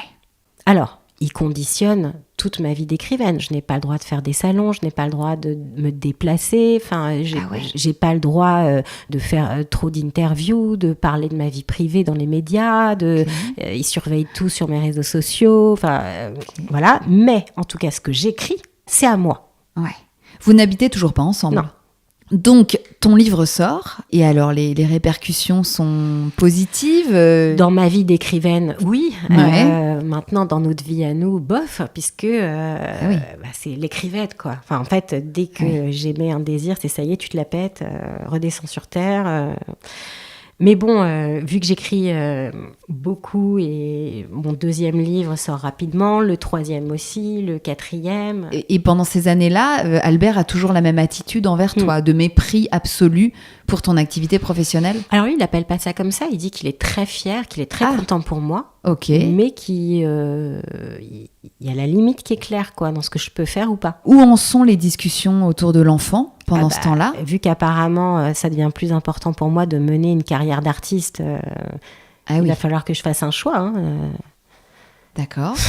Oui, donc il va se servir d'un désir pour rencontrer un autre, en fait. Ça. D'accord. Donc à ce moment-là, c'est l'enfer. C'est l'enfer, quoi. C'est des disputes tout le temps. En fait, je peux pas renoncer à écrire parce que c'est ma bouée de sauvetage. Et je peux pas renoncer à l'idée de devenir mère parce que c'est le sens de ma vie. Donc je vis une torture quotidienne. Et le fait d'être publié comme ça, d'avoir, de commencer à avoir un nom, d'être en interaction avec cette maison d'édition, forcément plein de gens, enfin je veux dire, quand on sort un livre, enfin quand on l'écrit, quand on est édité, quand on le sort, ça crée des interactions sociales, professionnelles. Ça te fait pas du bien d'avoir ces échanges-là avec l'extérieur ? Alors non, parce qu'en fait je suis terrorisée qu'il appelle et de devoir partir. De devoir partir ? Parce que quand il m'appelle, s'il me dit stop pour pendant une réunion ou une séance de travail, un truc comme ça. Ah oui. Oui, il te tient en laisse, en fait, en permanence. Voilà, et je suis terrorisée. Parce que s'il appelle, en fait, je suis obligée de répondre. Et même si c'est pour ne rien me dire, je suis obligée de lui parler. Il use de cette arme tout le temps. Il t'appelle donc toute la journée. Il sait que je vais voir mon éditeur, il va m'appeler. Et il sait, en plus, Albin Michel, ça capte pas à l'intérieur. Donc à chaque fois, je lui dis, j'ai rendez-vous à telle heure, ne t'inquiète pas, si je réponds pas de telle heure à telle heure, c'est parce que ça ne capte pas. Et donc il me dit, sors régulièrement. C'est comme si tu avais un tracker sur la peau et que tu avais besoin de lui donner des points de balise comme ça toute la journée. D'accord. Et finalement, tu retombes enceinte. Je ne sais toujours pas comment. Tu sais toujours pas comment, parce que vous n'avez quasiment plus de vie sexuelle ? Quasiment plus. Le seul rapport qu'on a ce mois-là, il n'est pas du tout dans mon cycle. Alors je t'avoue que je prends ma pilule ou je la prends pas, ou de toute façon je me dis c'est mort. Ah ouais. Mais vraiment, j'ai 38 ans, on n'a quasiment plus de rapport. C'est foutu, quoi. Votre seul lien, c'est les disputes, en fait. Ouais, c'est ça. Et je tombe enceinte. Et là, en fait, je sais que quoi qu'il arrive, je vais la garder. En fait, je sais que je suis enceinte avant d'en avoir la preuve. Et je ne sais pas comment. Je suis tellement persuadée d'être enceinte que je prends rendez-vous sur Doctolib avec une gynéco à côté de chez moi qui n'est pas mon gynéco pour faire une écho. D'accord. Et je fais une écho et elle me dit non, pardon, mais vous êtes... il n'y a rien, quoi. Je dis, je vous dis que je suis enceinte. Je vous dis que j'attends une petite fille, je le sais. Donc là, je crois qu'elle est à 2 doigts de m'envoyer vers les urgences psychiatriques. Et je suis tellement, moi, convaincue qu'elle me dit, écoutez, revenez dans 10 jours, peut-être qu'on verra quelque chose. Ouais. Entre-temps, tu fais un test de grossesse ? Oui, j'en fais un, mais c'est pas clair, quoi, tu vois ? Bah oui, parce que c'est tellement tôt. Et donc, je sais pas, j'y retourne et je suis enceinte. Et t'es bien enceinte. Et elle m'a dit, écoutez, je pense que vous êtes venue peut-être le jour où vous êtes tombée enceinte. Mon Dieu. Et là, tu te dis, celui-là, je le garde. Je me dis, mais quoi qu'il arrive, de toute façon, j'ai 38 ans, c'est bon. Si j'avorte, je ne lui pardonnerai jamais. Oui. Donc, de toute façon, notre histoire est morte. Oui, donc autant garder l'enfant. Voilà. Comment se passe l'annonce à Albert ? Alors, moi, comme j'ai déjà vécu, je n'aborde pas les choses du tout comme la fois précédente. Je lui dis évidemment que je me rangerai à sa décision, que s'il ne veut pas de cet enfant, je ne le garderai pas. Et puis après, je vais dans les toilettes et je parle à mon ventre. Je dis non, mais je lui mens, ne t'inquiète pas. Pour faire en sorte que ce soit lui qui prenne la décision. Voilà. Clairement, il réagit mal à la pression. Donc je sais que si je lui mets la pression, il ne va pas en vouloir. Okay. Et puis finalement, c'est payant parce qu'il dit je suis d'accord, mais je veux qu'il y ait des conditions. Okay. Et moi, en fait, j'entends pas les conditions. Puisque je me dis, je suis tellement comme une folle. Sauf que les conditions, c'est que personne, il veut que je vienne vivre chez lui quand on aura l'enfant. Donc pas avant, mais quand on aura l'enfant. Pas avant ? Non. Ok. Il veut que ça ne change rien à notre relation, à son mode de vie. Donc il veut en gros pas s'occuper du bébé. Que personne n'a le droit d'interférer sur ce qu'il veut comme éducation. Personne n'a le droit de monter chez nous. Il ne veut pas que les gens de ma famille viennent plus d'une fois à la clinique et pas plus de 15 minutes quand le bébé sera né. Et il veut pas que qui que ce soit porte le bébé pendant le 1er mois parce qu'il veut que le bébé ne s'attache qu'à notre odeur à nous. En fait, des trucs... Et qui sort d'où ? De sa tête. De sa propre doctrine personnelle. Et ça me semble tellement fou que je me dis, non, de toute façon, le bébé va naître et ça tiendra pas, quoi. Comment se passe cette grossesse ? Est-ce que physiologiquement, tu te sens bien ? Est-ce qu'il y a... Alors, j'ai beaucoup de nausées les 3 premiers mois. Ouais. Mais bon, franchement, tout roule, quoi. Je fais le test, je fais la DPNI, parce que t'imagines bien qu'il ne supporterait pas d'avoir un enfant extraordinaire. D'accord. Ouais. Donc tout va bien. Et puis, alors évidemment, j'ai un régime strict. Il me fait lui-même l'entraînement que je dois faire. Je dois aller à la piscine 3 fois par semaine. Mais en même temps, je me dis, c'est sa manière à lui de s'investir, tu vois. Il cherche les mouvements pour faire des abdos sans courir un risque pour le bébé. Enfin, voilà. Il faut que tu restes en forme, hein, globalement. Il faut que tu restes mince, il ne faut pas que tu prennes trop de poids, c'est ça ? Oui, il ne faut pas que je prenne trop de poids. Et puis, il faut que je me bouge. Il m'achète des bâtons de marche pour que j'aille marcher. Parce que c'est... donc, j'habite au cœur de Paris. Je vais sur les quais de Seine marcher tous les jours 1 heure. Ok. Donc, ah oui, il se transforme en coach, quoi. C'est ça. C'est ça. Ok. Est-ce qu'il se projette en tant que père ? Est-ce que vous parlez de l'après, quand le bébé sera là ? Pour lui, c'est clair dans les conditions. C'est inclus, dans les conditions qu'il a énoncées. Voilà. Y a une chambre qui est prévue pour l'enfant chez lui ? Alors, il m'a autorisé à ce que la chambre, qui est la chambre d'amis, devienne la chambre du bébé, mais il ne veut pas que je la décore. Il veut pas que je perturbe son équilibre, déjà qu'il doit se faire à l'idée d'avoir un enfant. Mm-hmm. Donc moi qui n'en peux plus, en fait, ça fait juste 15 ans que j'attends d'être enceinte. Je veux juste acheter des berceaux, des peluches, des machins. Donc il te serre la bride aussi là-dessus. Ouais, il veut pas que j'achète. Il faut que je lui fasse la liste de ce que je pense qui serait important d'acheter pour le bébé. Il me dit lit, oui, table à langer, non, parce que franchement dans la chambre ça va être moche. Tu la changeras sur le lit. Mes parents veulent acheter une poussette. Et lui, il dit non, le 1er mois, tu dois faire comme toutes les femmes avant qu'elles n'aient leur confort, c'est-à-dire le porter dans tes bras. Voilà. Il a des idées très arrêtées. Très, très arrêtées. Est-ce que vous demandez le sexe de ce bébé ? C'est important pour lui ? Oui. Et pour toi voilà, moi aussi, je veux. Et puis, de toute façon, moi, je sais que c'est une fille. Ah oui, c'est vrai. Donc, c'est confirmé. C'est une fille. Et lui, le fait d'attendre une fille, ça lui fait quoi ? Il est très perturbé. Il pensait vraiment avoir son équipe de basket. J'imagine que ça ne doit pas forcément le réjouir. Pas tout de suite, non. Est-ce que ce moment de ta grossesse, c'est aussi l'occasion de voir plus vos familles respectives ou pas ? Non, pas du tout. Pas du tout. Pas du tout. Et puis surtout, il ne me lâche pas. C'est-à-dire que même chez la sage-femme, il vient avec moi à tous les rendez-vous de chez la sage-femme. Mais du coup, ça devient trop parce que j'ai pas d'intimité. Il veut pas que j'annonce à mes parents quand je vais accoucher, c'est-à-dire qu'il faut que l'enfant soit né depuis un certain nombre d'heures pour que je le dise à ma famille. Et donc du coup, il borde tout, quoi. Il borde tout. Et moi, je me dis, il va les priver de ça. Et c'est un moment unique, en fait, qu'ils n'ont jamais vécu.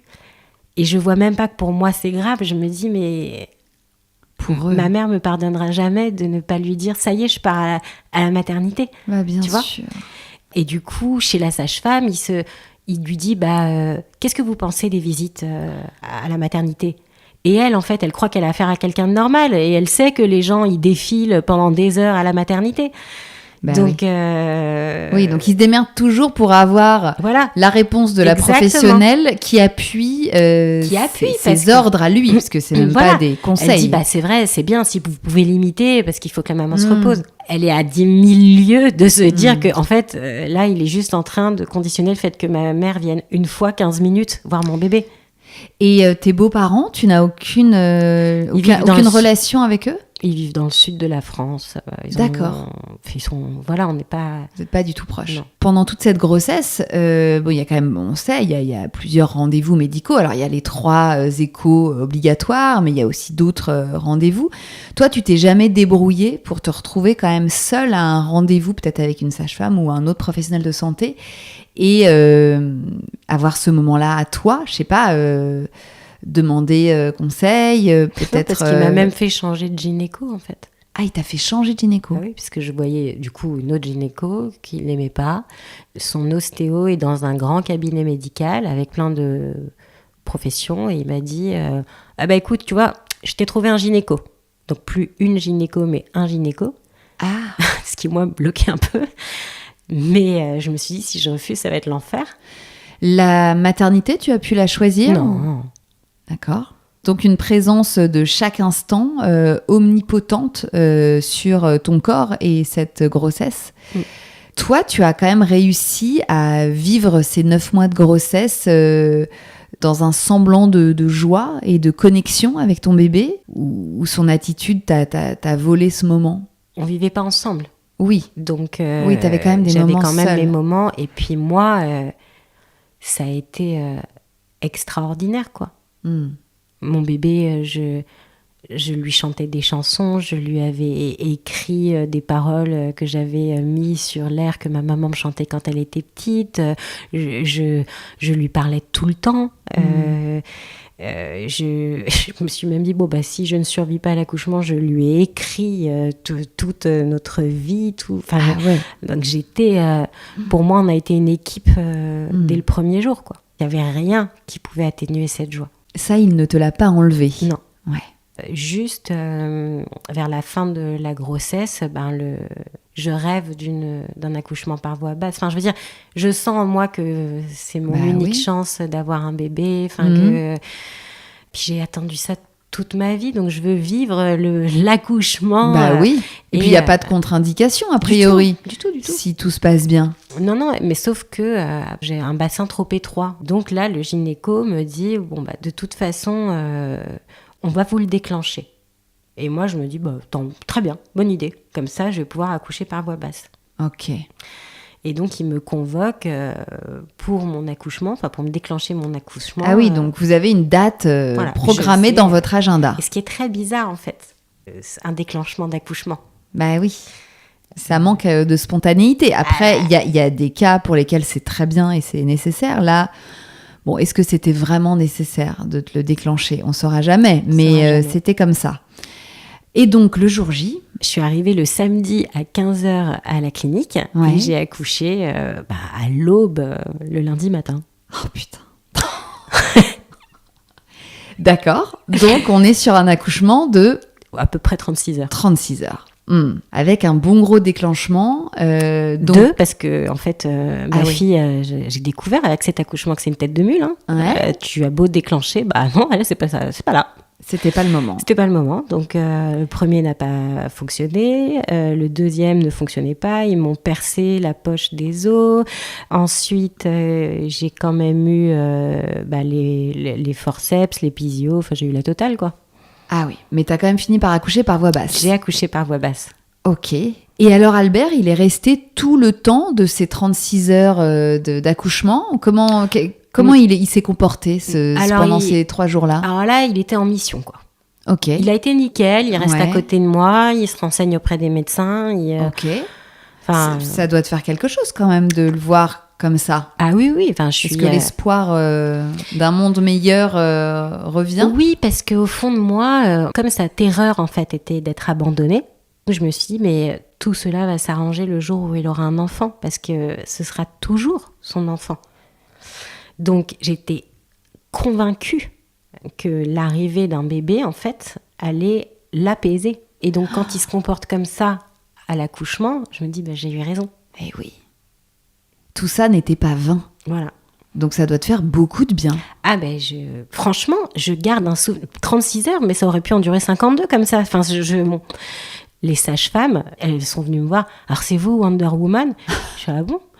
Mais genre, je fais, mais comment vous avez fait? Parce qu'en plus, du coup, ils pouvaient pas me faire la péridurale tout le long, parce que sinon, c'était... Eh oui, donc t'as dû un peu douiller quand même. Mais je ne sentais rien. J'étais tellement heureuse. T'étais shootée à l'ocytocine, toi, de toute façon. Mais totalement. Tout d'un coup, c'était une telle décharge de bonheur dans ta vie qui en avait si peu, que c'était, j'imagine, décuplé chez toi. Mais c'était... Puis je l'allaitais. Et puis ma fille, alors je sais que toutes les mamans disent ça, mais elle était vraiment tellement jolie. Et je me suis dit, moi, j'ai fait ça, quoi. J'ai fait ça.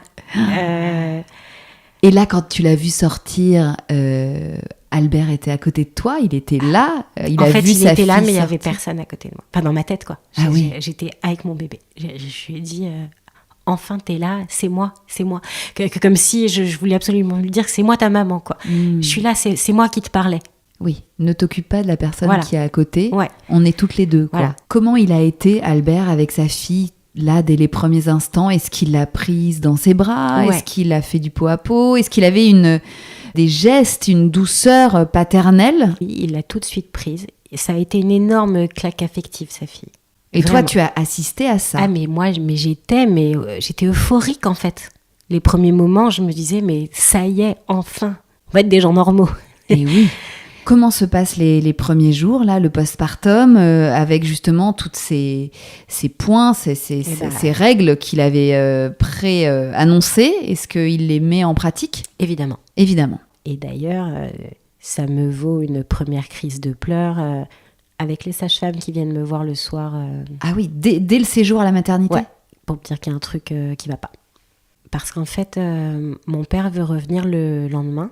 D'accord. Une deuxième fois, il travaille pas le midi, il me fait je peux passer, je veux revoir ma petite fille, quoi. Je viens 10 minutes et je repars. Et je lui dis je suis obligée de demander à Albert et il veut pas. Et donc je dois rappeler mon père pour lui dire non. Oh, putain. Et ton père, ça lui fait pas péter un plomb? Ah bah si. Puis enfin c'est même pas péter un plomb, c'est qu'il est triste. Ouais, il est impuissant, quoi. Albert, il reste avec toi à la maternité? Non, il est pas là. En plus, je suis toute seule. Il veut ah pas. Bon? Ouais. Ah, donc c'est une interdiction à distance. Ouais. D'accord. Et donc toi, tu t'exécutes? Évidemment, puisque je sais qu'il va mener l'enquête et qu'il va l'apprendre, en fait. Ouais. Donc pendant ce séjour à la maternité, finalement, donc très peu de gens passent. Quasiment personne. Voilà. Tes parents quand même, tes frères et sœurs, mais alors, 15 minutes. 15 minutes, ouais. Ouais, c'est ça. Comme le premier jour. Le premier jour. Et rien après. Tu allaites ta fille? Ouais. Ça doit être quand même quelque chose pour toi. C'est incroyable. Enfin, voilà, j'hésitais à allaiter. Moi, j'ai pas été allaitée. Et en fait, ça marche super bien. On a une connexion dingue. Génial. J'ai beaucoup de lait. Tout va bien. Et alors, ce prénom, Lala, tu n'as pas eu le choix de la nommer comme ça? Est-ce que pour autant, tu étais... à l'aise avec ce tout prénom? De suite, non. Pas tout de suite. Pas tout de suite. Il a été décidé pendant la grossesse? Ouais, à 5 mois de grossesse. Et je me dis, il va changer d'avis. Pourquoi ce prénom? Je ne sais pas. D'accord. Mais il a décrété que ce serait Lala. Et je lui avais demandé quel est un deuxième prénom. Ouais. Et il m'avait dit non jusqu'à l'accouchement. En fait, je lui ai dit autrement. Je lui ai dit, tu sais, j'aimerais bien que ma fille, elle ait quelque chose que j'ai décidé. Elle porte pas mon nom de famille. Elle porte pas le prénom que j'ai choisi. Je voudrais quand même avoir un petit impact. Oui. Et donc, il a accepté un deuxième prénom. Donc, c'était Lala Nina. Exactement. C'est ça. Mais elle porte son nom de famille, j'imagine. Ouais. Ouais. D'accord. Donc, tu restes 3 jours à la maternité? 5, parce que comme j'ai eu l'épisio... Ah oui. Voilà. Donc, il te garde 5 jours. 5 jours pendant lesquels tu ne vois pas grand monde, mais au moins, tu tisses du lien avec ta fille. Ah ben, moi, je suis toute la journée avec ma fille. C'est la grande histoire d'amour. Ouais. J'ai acheté un porte-bébé, du coup. Ah bah oui, parce que tu n'as pas le droit à la poussette. Voilà. Alors, il a quand même fini par céder à la poussette, même si je lui ai promis que je ne l'utiliserais pas, ou vraiment que pour aller faire des courses. Ok. Voilà. Et, mais donc, tu démarres le portage en écharpe? Le portage, je suis avec ma fille, je prends la photo dans l'ascenseur avec mon porte-bébé. C'est extraordinaire. Moralement, t'es comment à ce moment-là? T'es dans quelle émotion, là? Quelque chose a changé parce que j'ai toujours été terrorisée de quitter Albert parce que j'avais l'impression d'être vide. Et que pour moi... tout menait forcément à un scénario catastrophe, où toute ma vie allait s'effondrer, où plus rien n'avait de sens, où j'allais finir morte et on me découvrirait au bout de 3 jours dans un appartement. Donc, oui, c'est comme ça que tu voyais l'avenir, toi. Bien sûr. Avant de tomber enceinte, j'ai longtemps prié pour mourir, moi. Ouais. Je voulais que ça s'arrête. Sauf que ce bébé arrive et qu'il n'y a plus de vide. Le vide, il est matériel quand t'es vraiment malheureux. C'est un espace dans ton ventre. Et ma fille l'a instantanément rempli. Et donc, du coup, j'ai une partie de ma peur qui est partie. Les disputes ont continué, etc., mais le contrôle que j'avais sur moi-même, sur mes mots, etc., c'était plus pour lui plaire, c'était pour préserver le bébé. Et oui. Oui, donc ça a changé quand même le prisme de ton approche de votre vie de couple, quoi. Ça a tout changé. Ça a tout changé. Tout d'un coup, tu étais plus seule et tu te sentais plus forte. Voilà, et puis tu prends conscience que t'as pas le droit de mourir. Je l'allaitais en plus. Eh oui. Donc, se sentir absolument essentiel physiquement à un être humain, c'est énorme quand tu crois que tu sers à rien. Tout s'inverse, en fait. Tu pouvais plus t'autoriser, en fait, à subir ça, quoi. Bah non, parce qu'elle avait besoin de moi. Bah oui. Comment se passent vos premiers pas de parents ? Donc, tu viens habiter chez lui comme prévu. Ça doit quand même énormément changer aussi votre quotidien, parce que jusqu'à présent, ça fait quand même 10 ans que vous êtes ensemble et vous n'avez jamais habité sous le même toit. Mais toi, tu es contente de ça ? D'enfin partager le même lieu de vie ? J'étais super contente de la perspective, et en fait, quand j'ai mon bébé, j'ai envie d'être avec elle et j'ai pas envie de suivre... Et pour autant, tu viens t'installer chez lui ? J'y vais, et puis en fait, je vais repartir très vite, parce que le 5e jour, je crois, chez lui... il me réveille en pleine nuit, vu que j'allaite, donc je dors 2 heures, puis 2 heures, puis 2 heures. Et puis, dans ces fameuses 2 heures, il vient me chercher, il enlève la couverture, il me dit « Viens voir ». Et en fait, j'ai laissé une trace de gras dans l'évier. Non, je te crois pas. Si. Mais moi, je suis malvoyante, donc je ne la vois pas. Quand bien même, tu aurais toutes tes capacités visuelles, on ne réveille personne en pleine nuit pour une tache de gras. Donc déjà, ça éclate. J'ai pas dormi depuis 5 jours, là. C'est de quoi tu me parles ? Enfin, tu vois, tu sais ce que c'est. Enfin, en gros, je viens d'enchaîner un accouchement de 36 heures, j'allaite mon bébé, je viens habiter chez lui, donc j'ai pas mes repères non plus. T'es dans un tsunami. Personnel. Moi, je me suis pas reposée depuis la première contraction, tu vois, donc... et là, il me réveille parce qu'il y a une trace de gras dans l'évier. Et le lendemain, il y a une autre dispute incroyable parce que j'ai laissé des miettes de pain sur la planche à découper. Après avoir pris mon petit-déj. Et ça commence comme ça. Il veut pas que je lave mon linge et celui du bébé dans sa machine à laver. Parce que comme en gros je suis nulle, je vais pas savoir m'en servir. Sauf que un bébé, ça consomme pas mal de bavoir, de body. Et donc ça suit pas, quoi. Et puis moi j'allaite, donc je me sais... N'importe quoi. Donc en fait, je me retrouve tous les matins à partir à 6h30, 7h de chez lui, avec mon paquet de linge sale dans une main, mon bébé de l'autre, pour pouvoir aller prendre mon petit-déj. Chez toi, du coup ? Chez moi. Ah, t'as gardé ton appart. Heureusement. Évidemment. Donc oui, tu vas chez toi finalement faire ta vie, quoi. Je vais tes chez machines, moi, manger tranquille, mettre toutes les miettes et toutes les taches de gras que tu veux. Et sachant que généralement il se réveille vers midi et qu'à midi ça s'arrête parce qu'il vient pour que je lui fasse son petit déj. What ? Oui. Il se réveille à midi, le gars ? Oui, parce qu'il est insomniaque, donc comme il s'endort tous les jours à 6h du matin, il se réveille à midi. Donc alors attends, pour qu'on comprenne bien, donc toi t'allaites ta fille, t'es en symbiose avec elle, tu dors peu, vous partagez la même chambre quand même ? Non, je dors avec le bébé. Je fais trop de bruit, puis je bouge trop pendant que je dors, et comme je n'écoute pas, qu'il a beau me dire de ne pas bouger pendant que je dors, et que je bouge quand même, c'est quand même mieux pour tout le monde que je dorme ailleurs. Ok. Et le soir, on dîne aussi chez moi, parce que y a trop d'odeur quand je cuisine, donc c'est mieux qu'on dîne chez moi, et qu'on aille ensuite chez lui.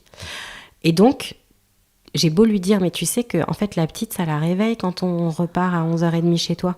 Et ben ça, il ne l'entend pas. D'accord. Donc, on est en février, parce que ma fille est née en février. Il fait froid. Et je dois la réveiller tous les jours pour la sortir et la ramener chez lui. Et pour passer en plus une nuit séparément. Et pour passer 6 heures. Et repartir le lendemain. Ouais. D'accord. Quelle connexion il crée avec Lala ? Est-ce que justement quand il vient chez toi à midi pour le petit-déj, est-ce qu'il la prend dans ses bras ? Est-ce qu'il lui fait des papouilles ? Oui, il lui fait, pas très longtemps. Puis il y a un moment quand même où il commence à s'attacher, donc il décide de s'en occuper sans la changer ni la nourrir jusqu'à en gros 20h à 23h pour que je puisse dormir 3 heures. Et c'est son moment avec sa fille, où il met de la musique et il la pose sur lui, et c'est son moment avec elle.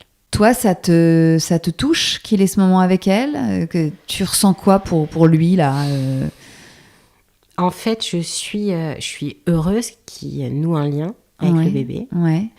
Et en même temps, je suis dans un tiraillement horrible, puisque je peux pas voir mes parents. Ils peuvent pas voir la petite. Ça fait partie des engagements. Donc en fait, je suis dans le calcul. Du coup, je donne rendez-vous à mes parents dans l'appartement à 8h du matin. Sauf que mon père, il me dit, non mais ça suffit quoi, de se lever à 7h30 pour pouvoir... Puis je leur demande de pas mettre de parfum, de pas mettre d'odeur qui reste. Bien sûr, pour pas que Albert décèle leur présence. Parce que quand Albert arrive, il renifle le crâne du bébé pour vérifier qu'il n'y a pas d'odeur suspecte. Mais non. Quand je pars faire les courses... je leur dis, voilà, je pars, je leur envoie discretos un SMS, je pars faire les courses, rendez-vous devant l'épicerie, et donc je suis dans un calcul quotidien de comment faire pour que mes parents voient leur petite fille, sans en avoir le droit. Ils n'ont pas le droit de venir chez lui, et ils ne peuvent pas venir chez moi non plus. Enfin, t'es en prison, en fait. Je suis en prison. Et en fait, le bébé, ça se retourne contre moi, parce que il n'est plus ma priorité. Et que plusieurs fois, comme elle pleure et que je dois aller la chercher, je crame son steak. Du coup, il n'est pas content parce que c'est dégueulasse. Que je fais un peu tous les jours la même chose, mais en même temps, je n'ai pas le temps de... Oui, donc, de faire des grands... De mettre les petits plats dans les grands, parce que oui, il faut le nourrir. Voilà. En plus de t'occuper de ta fille, il faut que tu t'occupes de lui, évidemment. Ouais. Voilà, et donc... c'est horrible parce que je ne peux pas choisir, en fait... Enfin, je peux pas faire passer mon bébé après, en fait. Ça, c'est pas possible. Moi, si tu veux, j'ai un bébé qui refuse d'être sevré, et ça va durer des mois, que peu à peu, à chaque fois que j'essaye d'arrêter le sein et de passer au biberon, elle me fait des suçons pour attraper ma peau et que j'ai des bleus, mais parce qu'en fait, elle veut pas se séparer de moi. Le climat est tellement anxiogène autour d'elle qu'elle veut absolument rester collée à moi. Donc les mois passent, mais la situation ne change pas. C'est pire qu'avant. C'est pire qu'avant. Il hurle et du coup la petite elle hurle, donc c'est un enfer. Il casse de plus en plus de choses, il devient de plus en plus parano, jusqu'à une journée, on est fin juin, donc Lala est née fin février, et l'ascenseur de chez moi tombe en panne, et je suis au 4e étage et je rentre avec toutes les courses. Donc je peux pas en fait physiquement me taper 4 étages à pied avec la poussette, avec 3 tonnes de courses, c'est pas possible. Et donc normalement je n'ai pas le droit de l'appeler le matin puisque je peux pas le réveiller. Ah bah oui, il dort jusqu'à midi. Voilà. Donc j'enfreins la règle vers 11h et je lui dis, écoute, désolée de t'appeler mais j'ai pas le choix, en fait je suis à la rue, il va falloir que je nourrisse Lala, est-ce que je peux venir chez toi? Et puis j'ai demandé au gardien de m'appeler dès que l'ascenseur est réparé, il m'appelle et je repars. Qu'il accepte. Et j'arrive chez lui, il part dans la salle de bain, enfin je sais pas. Et je mets de la musique pour danser avec ma fille. Et il y a en aléatoire Just the Two of Us qui se déclenche. Et je danse avec ma fille devant le miroir sur Just the Two of Us. Et là, il arrive, furax. Il me dit, ah, tu vois que j'ai raison. Tu vois que tu veux m'exclure de la famille. Just the Two of Us, tu crois que je comprends pas? Et là, commence 3 jours de pétage de plomb total. Où j'ai tellement peur que je m'enferme chez moi, mais il fait tout pour rentrer. C'est un mercredi, c'est comme ça jusqu'au vendredi. Et au vendredi, il arrive chez moi et je le laisse rentrer parce que ma femme de ménage est là. Ah. Et je me dis, elle vient une fois par semaine, 2 heures, et c'est la même que mes parents. Sauf que ça le calme pas du tout. Il casse à peu près tout. Il fait tomber la tringle en faisant tomber les rideaux et avec le bébé dans les bras parce qu'il me l'arrache des mains. La petite, elle hurle. Il casse tous les cadres. Il y a du verre partout. Enfin, c'est l'enfer. Il dit à la femme de ménage de pas approcher. Et moi, je vois la petite qui est complètement en train d'être sidérée. Enfin, c'est horrible. Et je le supplie, je suis en pleurs. Je dis, rends-moi mon bébé, à ton bébé. Et là, il me la fout dans les bras, mais comme un paquet de linge sale. Et il me donne genre une petite claque. Allez, occupe-toi de ton bébé. Et moi, je tiens la petite et j'ai pour réflexe de le repousser, en fait, avec mon autre main, pour mettre une distance. Et là, il supporte pas. Il m'attrape la main, il la retourne et il me la casse. Et je tombe avec la petite dans les bras, à 5 cm de la baignoire en carrelage, quoi. Putain. Il te casse la main comme ça. En fait, rien qu'en prenant. Il est très fort. Il me casse un métacarpe en fait. Ouais.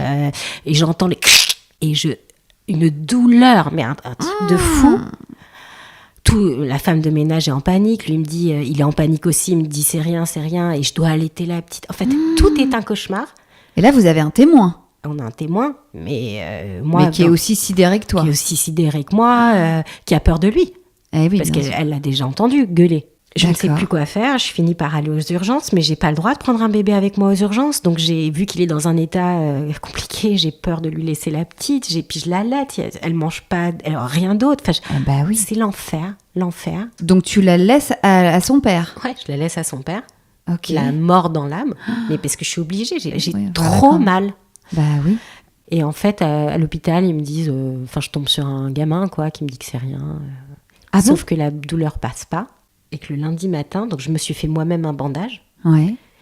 Et le lundi matin, mon père débarque chez moi alors qu'il n'a pas le droit. Et il me dit, non, j'étais vraiment dans le coin, mais qu'est-ce que t'as à la main ? Je lui dis, rien, je suis tombée au yoga. Et il éclate en sanglots. Et il me dit, Sarah, je peux plus. En fait, ça y est, il y a un bébé là. Michel, la femme de ménage, elle est arrivée en pleurs à la maison. Elle m'a dit qu'elle a passé le week-end à faire des cauchemars, qu'elle est traumatisée de ce qu'elle a vu. Donc maintenant, ça suffit, il faut que tu réagisses, tu peux plus, il y a un bébé.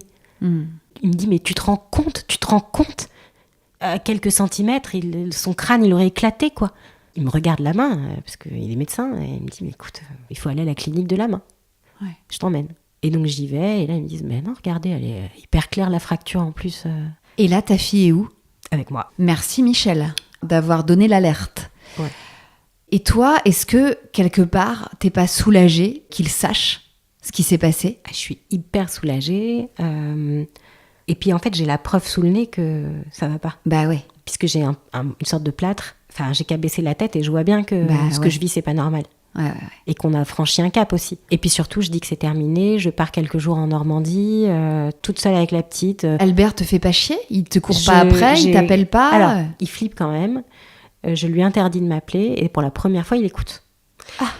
Et alors, tu te dis quoi pendant ces 5 jours toute seule avec ta fille là ? Je me dis que c'est pas possible, que je peux pas rester comme ça, que c'est pas une vie. Tout ce qu'une personne un peu raisonnable se dit. Oui, là, ça t'ouvre quand même les yeux, là. Sauf que quand je rentre, il est tellement malheureux, il est tellement désolé, il est tellement plein de promesses, et il est tellement collant que j'accepte de lui redonner encore une chance. Et en fait, on va multiplier les épisodes comme ça.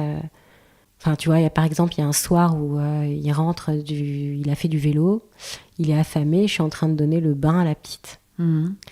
Et il me dit, j'ai faim. Je dis, bah oui, mais je donne le bain, là. Elle a 6 mois, je crois. Et il me dit, mais j'en peux plus, je vais me sentir mal. Je dis, va dans le frigo, il y a plein de trucs. Il va dans le frigo, puis il pète les plombs parce qu'il y avait un steak pas bien emballé. Donc il me dit que je suis sale, que je vais finir par nous empoisonner tous, que vraiment je suis la plus dégueulasse des meufs. Enfin bref. Donc je lui dis, bon, calme-toi, surveille la petite, je vais te préparer 2-3 trucs à grignoter. Donc je pars dans la cuisine, je commence à préparer, et là il arrive, il me dit, tu vois comment t'es crade, regarde. Et je dis, mais le bébé Et en fait, je cours dans la salle de bain et la petite, elle a la tête dans l'eau. Putain. Enfin. Ah ouais. Bah oui. Des vraies mises en danger gravissimes. Gravissime, ouais. Ah oui, le gars, il est même pas capable d'être responsable d'un bébé, en fait. À ce moment-là, non. Il voulait absolument me montrer le steak qui était pas bien emballé et à quel point j'étais sale. Ok. Donc là, on est en 2019 et ensuite on est 2020, confiné voilà. En mars 2020. Donc votre couple tient tant bien que mal jusqu'à ce confinement. Et là, vous êtes confinés ensemble. On est confinés ensemble et ça, on peut imaginer que c'est la pire chose qu'il puisse t'arriver. Parce que là, tu te retrouves face à face avec ton bourreau, avec l'impossibilité totale de t'échapper. J'ai des menaces de mort tous les jours parce qu'il faut que tout soit nickel, faut pas faire de bruit, parce qu'il faut que je le laisse dormir. Et vous êtes confiné chez toi ou chez lui ? Chez lui. D'accord. Je vis dans la chambre de ma fille, donc 9 mètres carrés. Je sors plus. Et en fait, ce qui va être le déclencheur, c'est qu'un soir, j'ai une idée. Je fais des pâtes, puis il me dit d'utiliser un très grand saladier. Quand je termine de tout nettoyer, je vais cacher le saladier dans l'armoire et je me dis, comme ça, je vais pas aller aux toilettes et il n'y aura pas le bruit de la chasse d'eau. Parce que ça le réveille, la chasse d'eau. Et comme il est maniaque et qu'il veut pas qu'on tire pas la chasse d'eau, oui. Et donc je me mets à cacher un saladier dans la chambre de ma fille pour pouvoir faire pipi le matin et pas le réveiller avant midi. Comme un pot de chambre. Comme un pot de chambre. Et en fait, il y a un jour où ça déborde du saladier parce que je fais trop pipi. Et j'ai la petite qui veut absolument aller jouer dans ma pisse. Et je me dis, là, je crois que ma dignité a touché le fond, en fait. Ouais. Et je rentre en panique totale parce que j'ai peur qu'il arrive et qu'il voit du pipi par terre. Et je suis là à essayer d'éponger avec les couches de ma fille mon pipi, la petite qui veut venir. Et je me dis, mais c'est l'enfer, là. Et là, tu te dis, c'est plus possible. En fait, j'en peux plus. Et à la fois, on est tous confinés. Confinés, je peux pas partir. Donc, je sais plus quoi faire. Je me souviens d'un midi, je suis en train de lui donner à manger. Il n'était pas encore levé, mais c'est l'heure, parce que du coup, j'avais commencé la diversification. Et en fait, il arrive. Et là, j'ai ma fille qui a le regard qui part. Mais comme si elle n'était plus là. Je me dis, mais est-ce qu'elle est en train de faire... Elle tourne de l'œil. Et je me dis, non, en fait, elle est sidérée. Et en fait, il fait ça à chaque fois qu'il rentre dans la pièce. Ah oui. Et là, je me dis, je suis en train de fabriquer une victime. En fait, pour moi, c'est foutu. Mais elle, là... je suis en train de lui montrer que c'est ça la normalité, puisqu'elle connaît pas autre chose. Je me dis qu'il va falloir que je nous sauve toutes les deux, quoi. Ouais. Là, quand même, ça te... Ah ben là, quand elle a cette absence, je me dis non, là, faut que je prépare mon plan. Alors, c'est quoi ton plan ?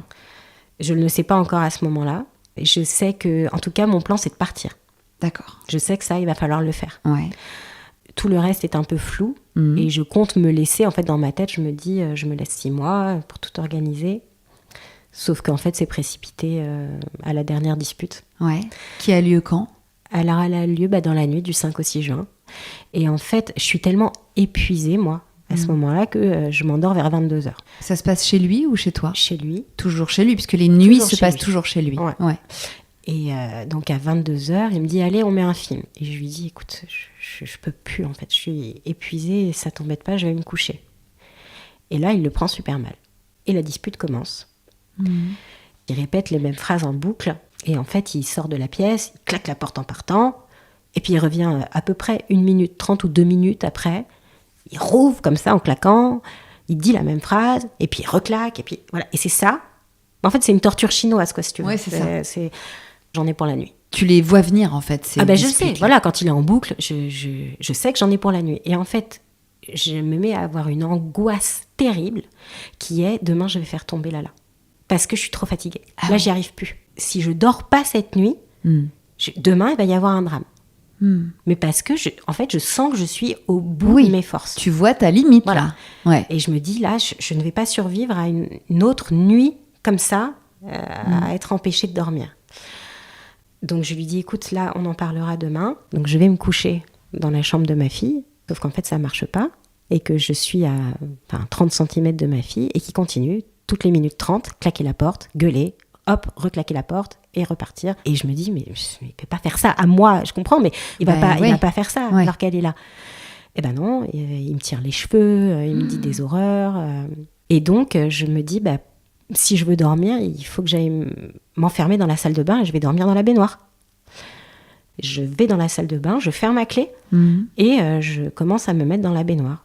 Mais quelle situation. Voilà. Lala ne s'est pas réveillée ? Non, elle ne s'est pas réveillée. Et donc, je me bouche les oreilles. Et puis, à un moment donné, il arrête de parler. Enfin, il arrête de crier. Ouais. Et je me dis, putain, ça marche en fait. Sauf que j'entends... Et en fait, il a déverrouillé avec un couteau. Et je me retrouve face à lui, son couteau. Et je me dis, il n'y a plus d'étape après, là. Enfin, s'il est capable, en fait, pour continuer de m'insulter, d'aller dans la cuisine chercher un couteau pour déverrouiller la porte. Et j'ai un élan de panique, et je me faufile sous lui, en fait, et je vais dans la chambre de ma fille, je m'adosse contre la porte, et je pousse comme ça sur la commode pour pas qu'il puisse ouvrir, et j'ai appelé ma famille à l'aide, et ils sont venus me chercher. Donc là, ils débarquent, tes 2 parents ? Ma sœur, mon beau-frère. D'accord. À 2h du mat chez toi ?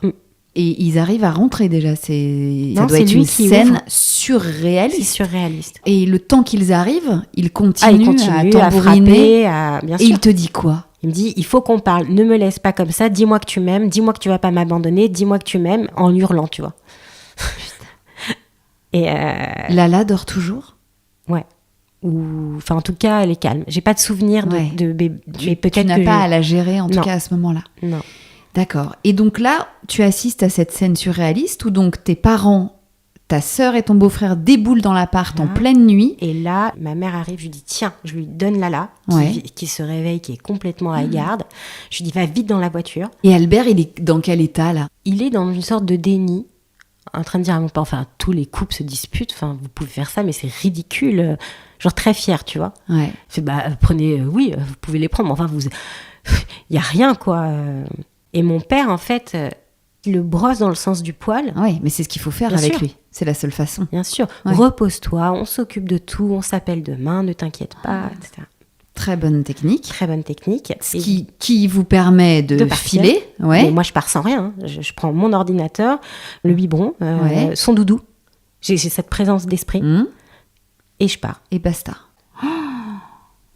Et donc là, tu te retrouves avec tes parents. Et je réemménage dans ma chambre d'ado. Donc il est à peu près 3h du matin. Évidemment, la petite dort pas. Parce qu'elle oui, bien sûr. Puis en plus, elle connaît presque pas chez mes parents, puisqu'on n'a pas le droit d'y aller. Elle connaît même pas bien mes parents. Ouais. Elle est paumée, quoi. Enfin, si tu veux, c'est un énorme moment de joie, parce que mes parents sont avec leur petite fille, ils ont libéré leur fille, et puis en même temps, c'est d'une tristesse dingue. Et puis vers 5h du matin, je me dis, mais il va m'accuser de l'avoir kidnappée. Ah oui, j'ai pas le droit de partir avec son bébé. Donc je cherche partout sur Internet et je tombe sur le chat du gouvernement qui en fait fonctionne 24h sur 24, 7 jours sur 7. Le chat du gouvernement? La page dédiée aux violences conjugales sur le site Gouv. Ouais. Et en fait, il y a un chat pour les victimes de violences et on te répond 24h sur 24, 7 jours sur 7. Et donc tu dis quoi? Je dis, voilà ce que je viens de faire. Est-ce que vous croyez que je peux être embêtée, etc. Je dis, puis bon, il est violent. Alors, ils me demandent de raconter. Et je leur dis, je suis pas prête à porter plainte. C'est trop. Ils me disent, bon, de toute façon, là, vous êtes obligé d'aller déposer une main courante pour départ de domicile. Ce soir-là, quand tu quittes l'appart, tu sais que tu n'y reviendras jamais?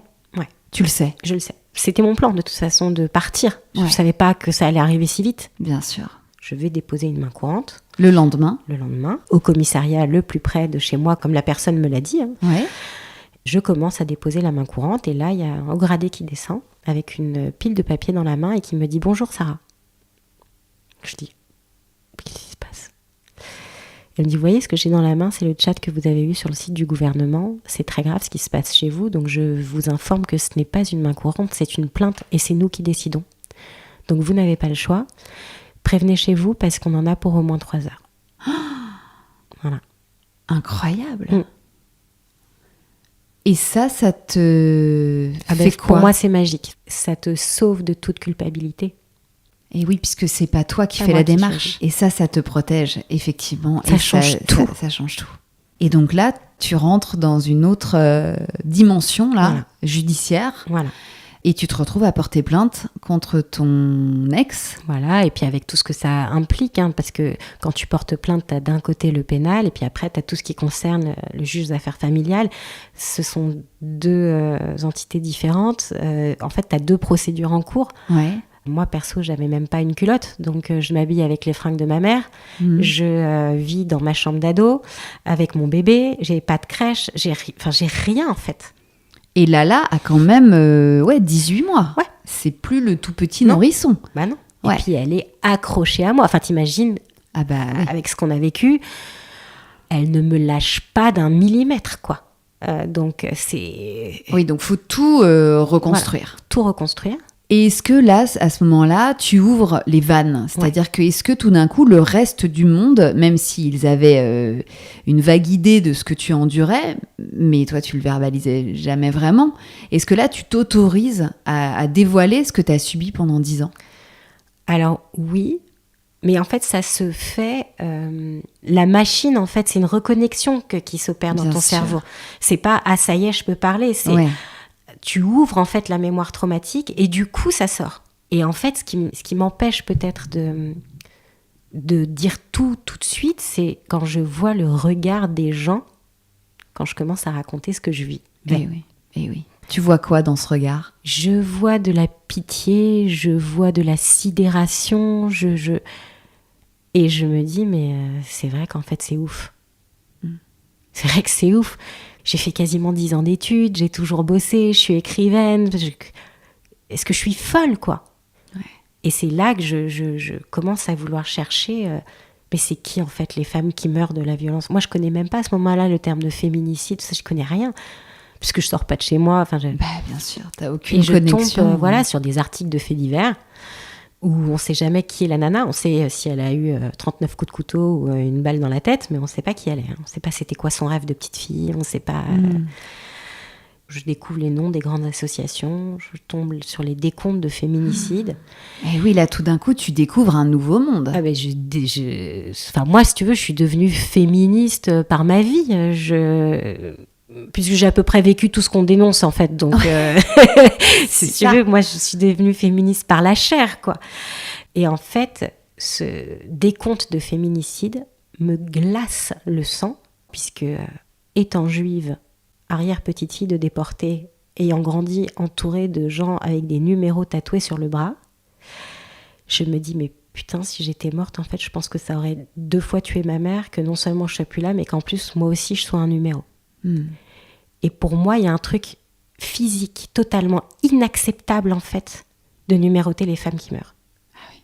Voilà. Surtout que ces chiffres, ils augmentent quotidiennement. Oui, et puis je me rends compte que, en fait, c'est très en deçà de la réalité. Oui, parce que ce sont les chiffres qui sont rapportés officiellement. Oui. Mais il y a plein d'autres crimes qui passent à la trappe, évidemment. On n'a pas connaissance de tous les féminicides. Déjà, même officiellement, depuis 2020, il y a le suicide forcé qui est reconnu comme un féminicide et qui n'est pas comptabilisé. Ah oui, d'accord. Tu vois, il y en a à peu près entre 260 et 270 par an.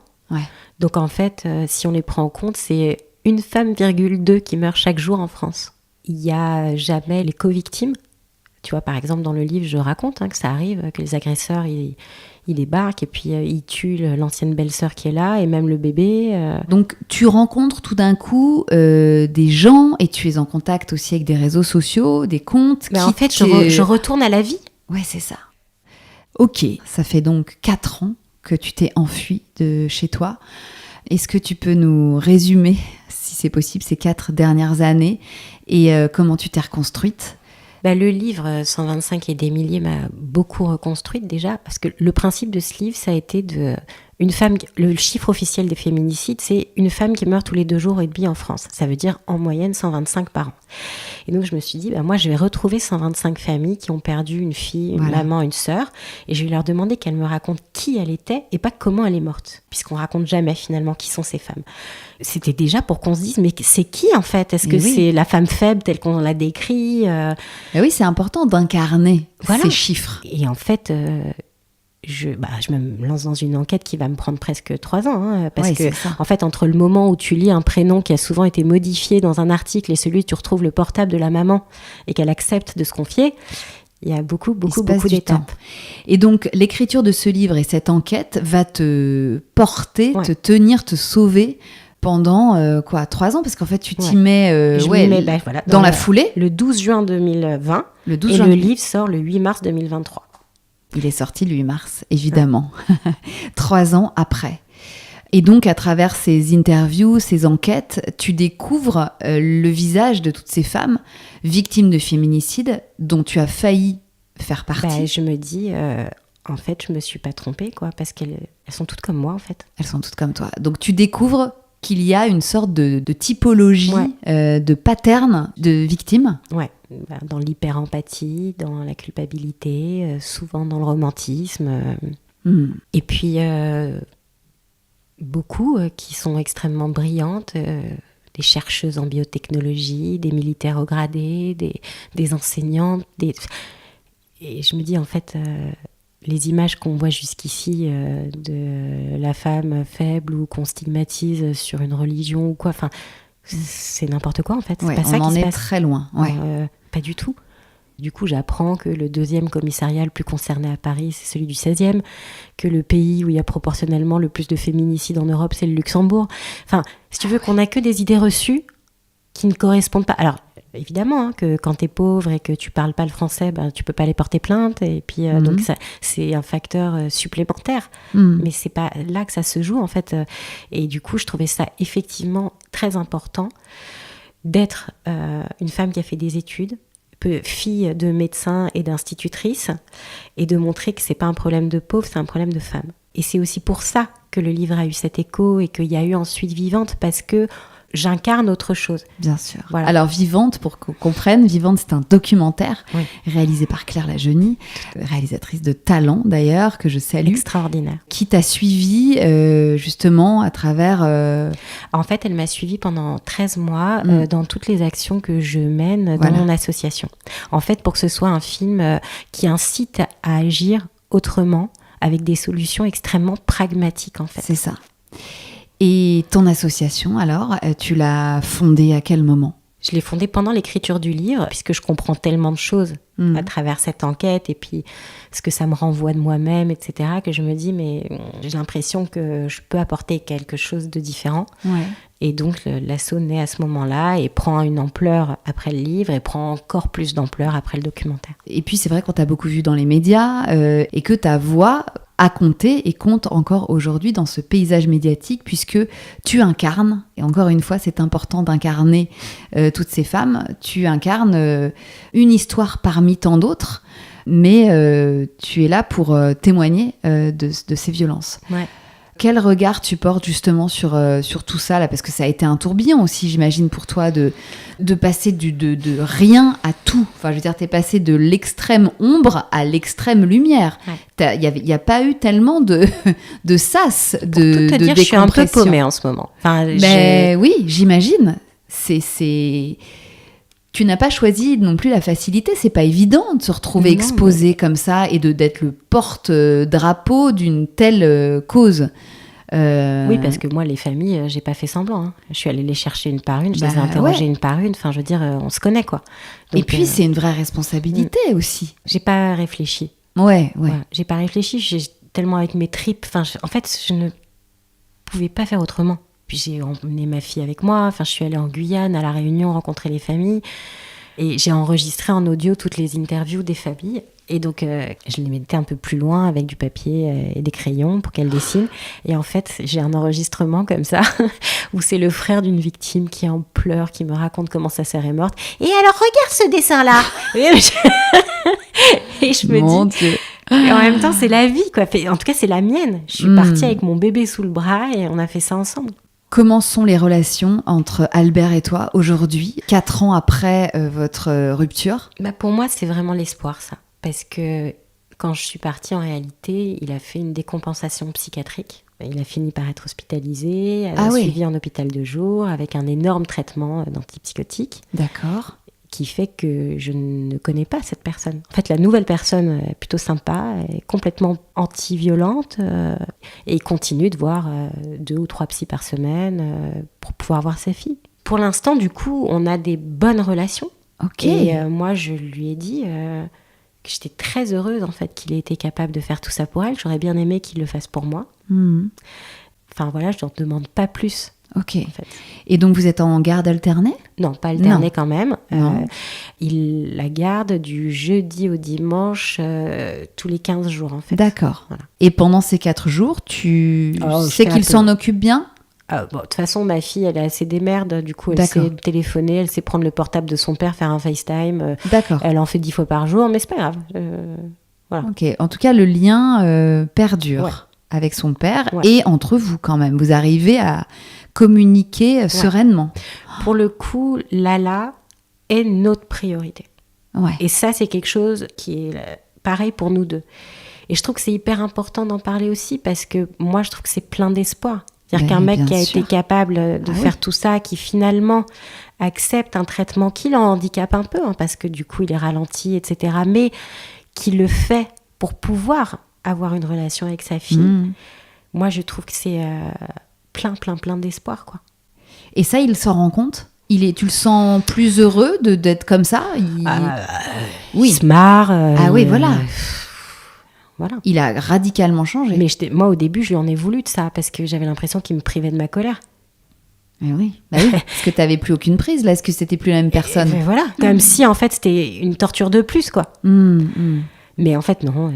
Tu sais ce que tu as vécu, voilà. Je pense. Je sais très bien ce que j'ai vécu, il n'y a pas de problème. Et puis surtout, pour ma fille, encore une fois, je préfère amplement qu'il soit ce papa-là. Bien sûr. Et comme tu dis, c'est un message porteur d'espoir, parce que comme quoi il y a une vie possible après la violence, après la grande violence. Bon, je pense que c'est pas mal. On va s'arrêter là. Je te remercie infiniment d'être revenu sur toute cette histoire. Il est évident que ce témoignage est essentiel et j'espère que si des femmes victimes ou peut-être qui s'en rendront compte en t'écoutant. Si elles ont un doute sur si ce qu'elles vivent n'est pas acceptable, en tout cas nous on a une asso. Donc on a un compte Instagram, 125 et après. Vous pouvez écrire aussi à contact@125 et après.org, tout attaché. Oui, il y a quelqu'un qui répond sur ces mails, sur ce compte. Voilà, et puis j'ai créé une communauté qui s'appelle Les Veilleuses. Parce que pour moi, les relations toxiques fonctionnent comme toutes les relations de dépendance. Et donc, je voulais m'inspirer des alcooliques anonymes, où les femmes cheminent en binôme à travers 12 actions de reconnexion à soi pour être capable justement de partir et de faire son plan. Et aujourd'hui, on accompagne quasiment 120 femmes à travers ce parcours. Et c'est digital ou c'est en présentiel? Non, c'est digital, c'est sur WhatsApp, avec des Zooms, etc. Et un suivi comme ça En fait, elles sont... Moi, le but, c'est de les aider à s'aider. Je ne suis pas thérapeute, je ne le serai pas. Donc, de les aider à partir? Voilà, en fait, de combler le vide. D'accord. Oui, ce vide immense. Le vide immense, mais que toutes ressentent. Avec toutes ces ressources, j'espère que celles qui nous entendront là aujourd'hui pourront agir. Merci encore, Sarah. Merci à toi. On embrasse très fort Lala, évidemment, tes parents, tes frères et sœurs. Et je te souhaite de te reconnecter à toi, maintenant que tu es sortie un peu de ce grand, cette grande essoreuse de ces 4 dernières années. Et on se tient au courant, évidemment. Belle vie à toi. Merci, Sarah. Ciao. Voilà, c'est la fin de cet épisode. Merci encore à Sarah d'avoir replongé dans ces années de violence. Je sais que ça n'est pas vain et je sais que son récit aidera de nombreuses femmes à sortir de l'engrenage. Je l'espère en tout cas de tout mon cœur. Quant à nous, on se retrouve lundi prochain pour un nouvel épisode et d'ici là, n'hésitez pas à nous mettre des étoiles sur Apple Podcast, Deezer ou Spotify pour nous aider à grandir. Et pour rester informés, vous pouvez nous rejoindre sur notre compte Instagram Bliss Stories. Allez, je vous embrasse, prenez bien soin de vous et de vos proches. Et puis bien sûr, long live the bliss.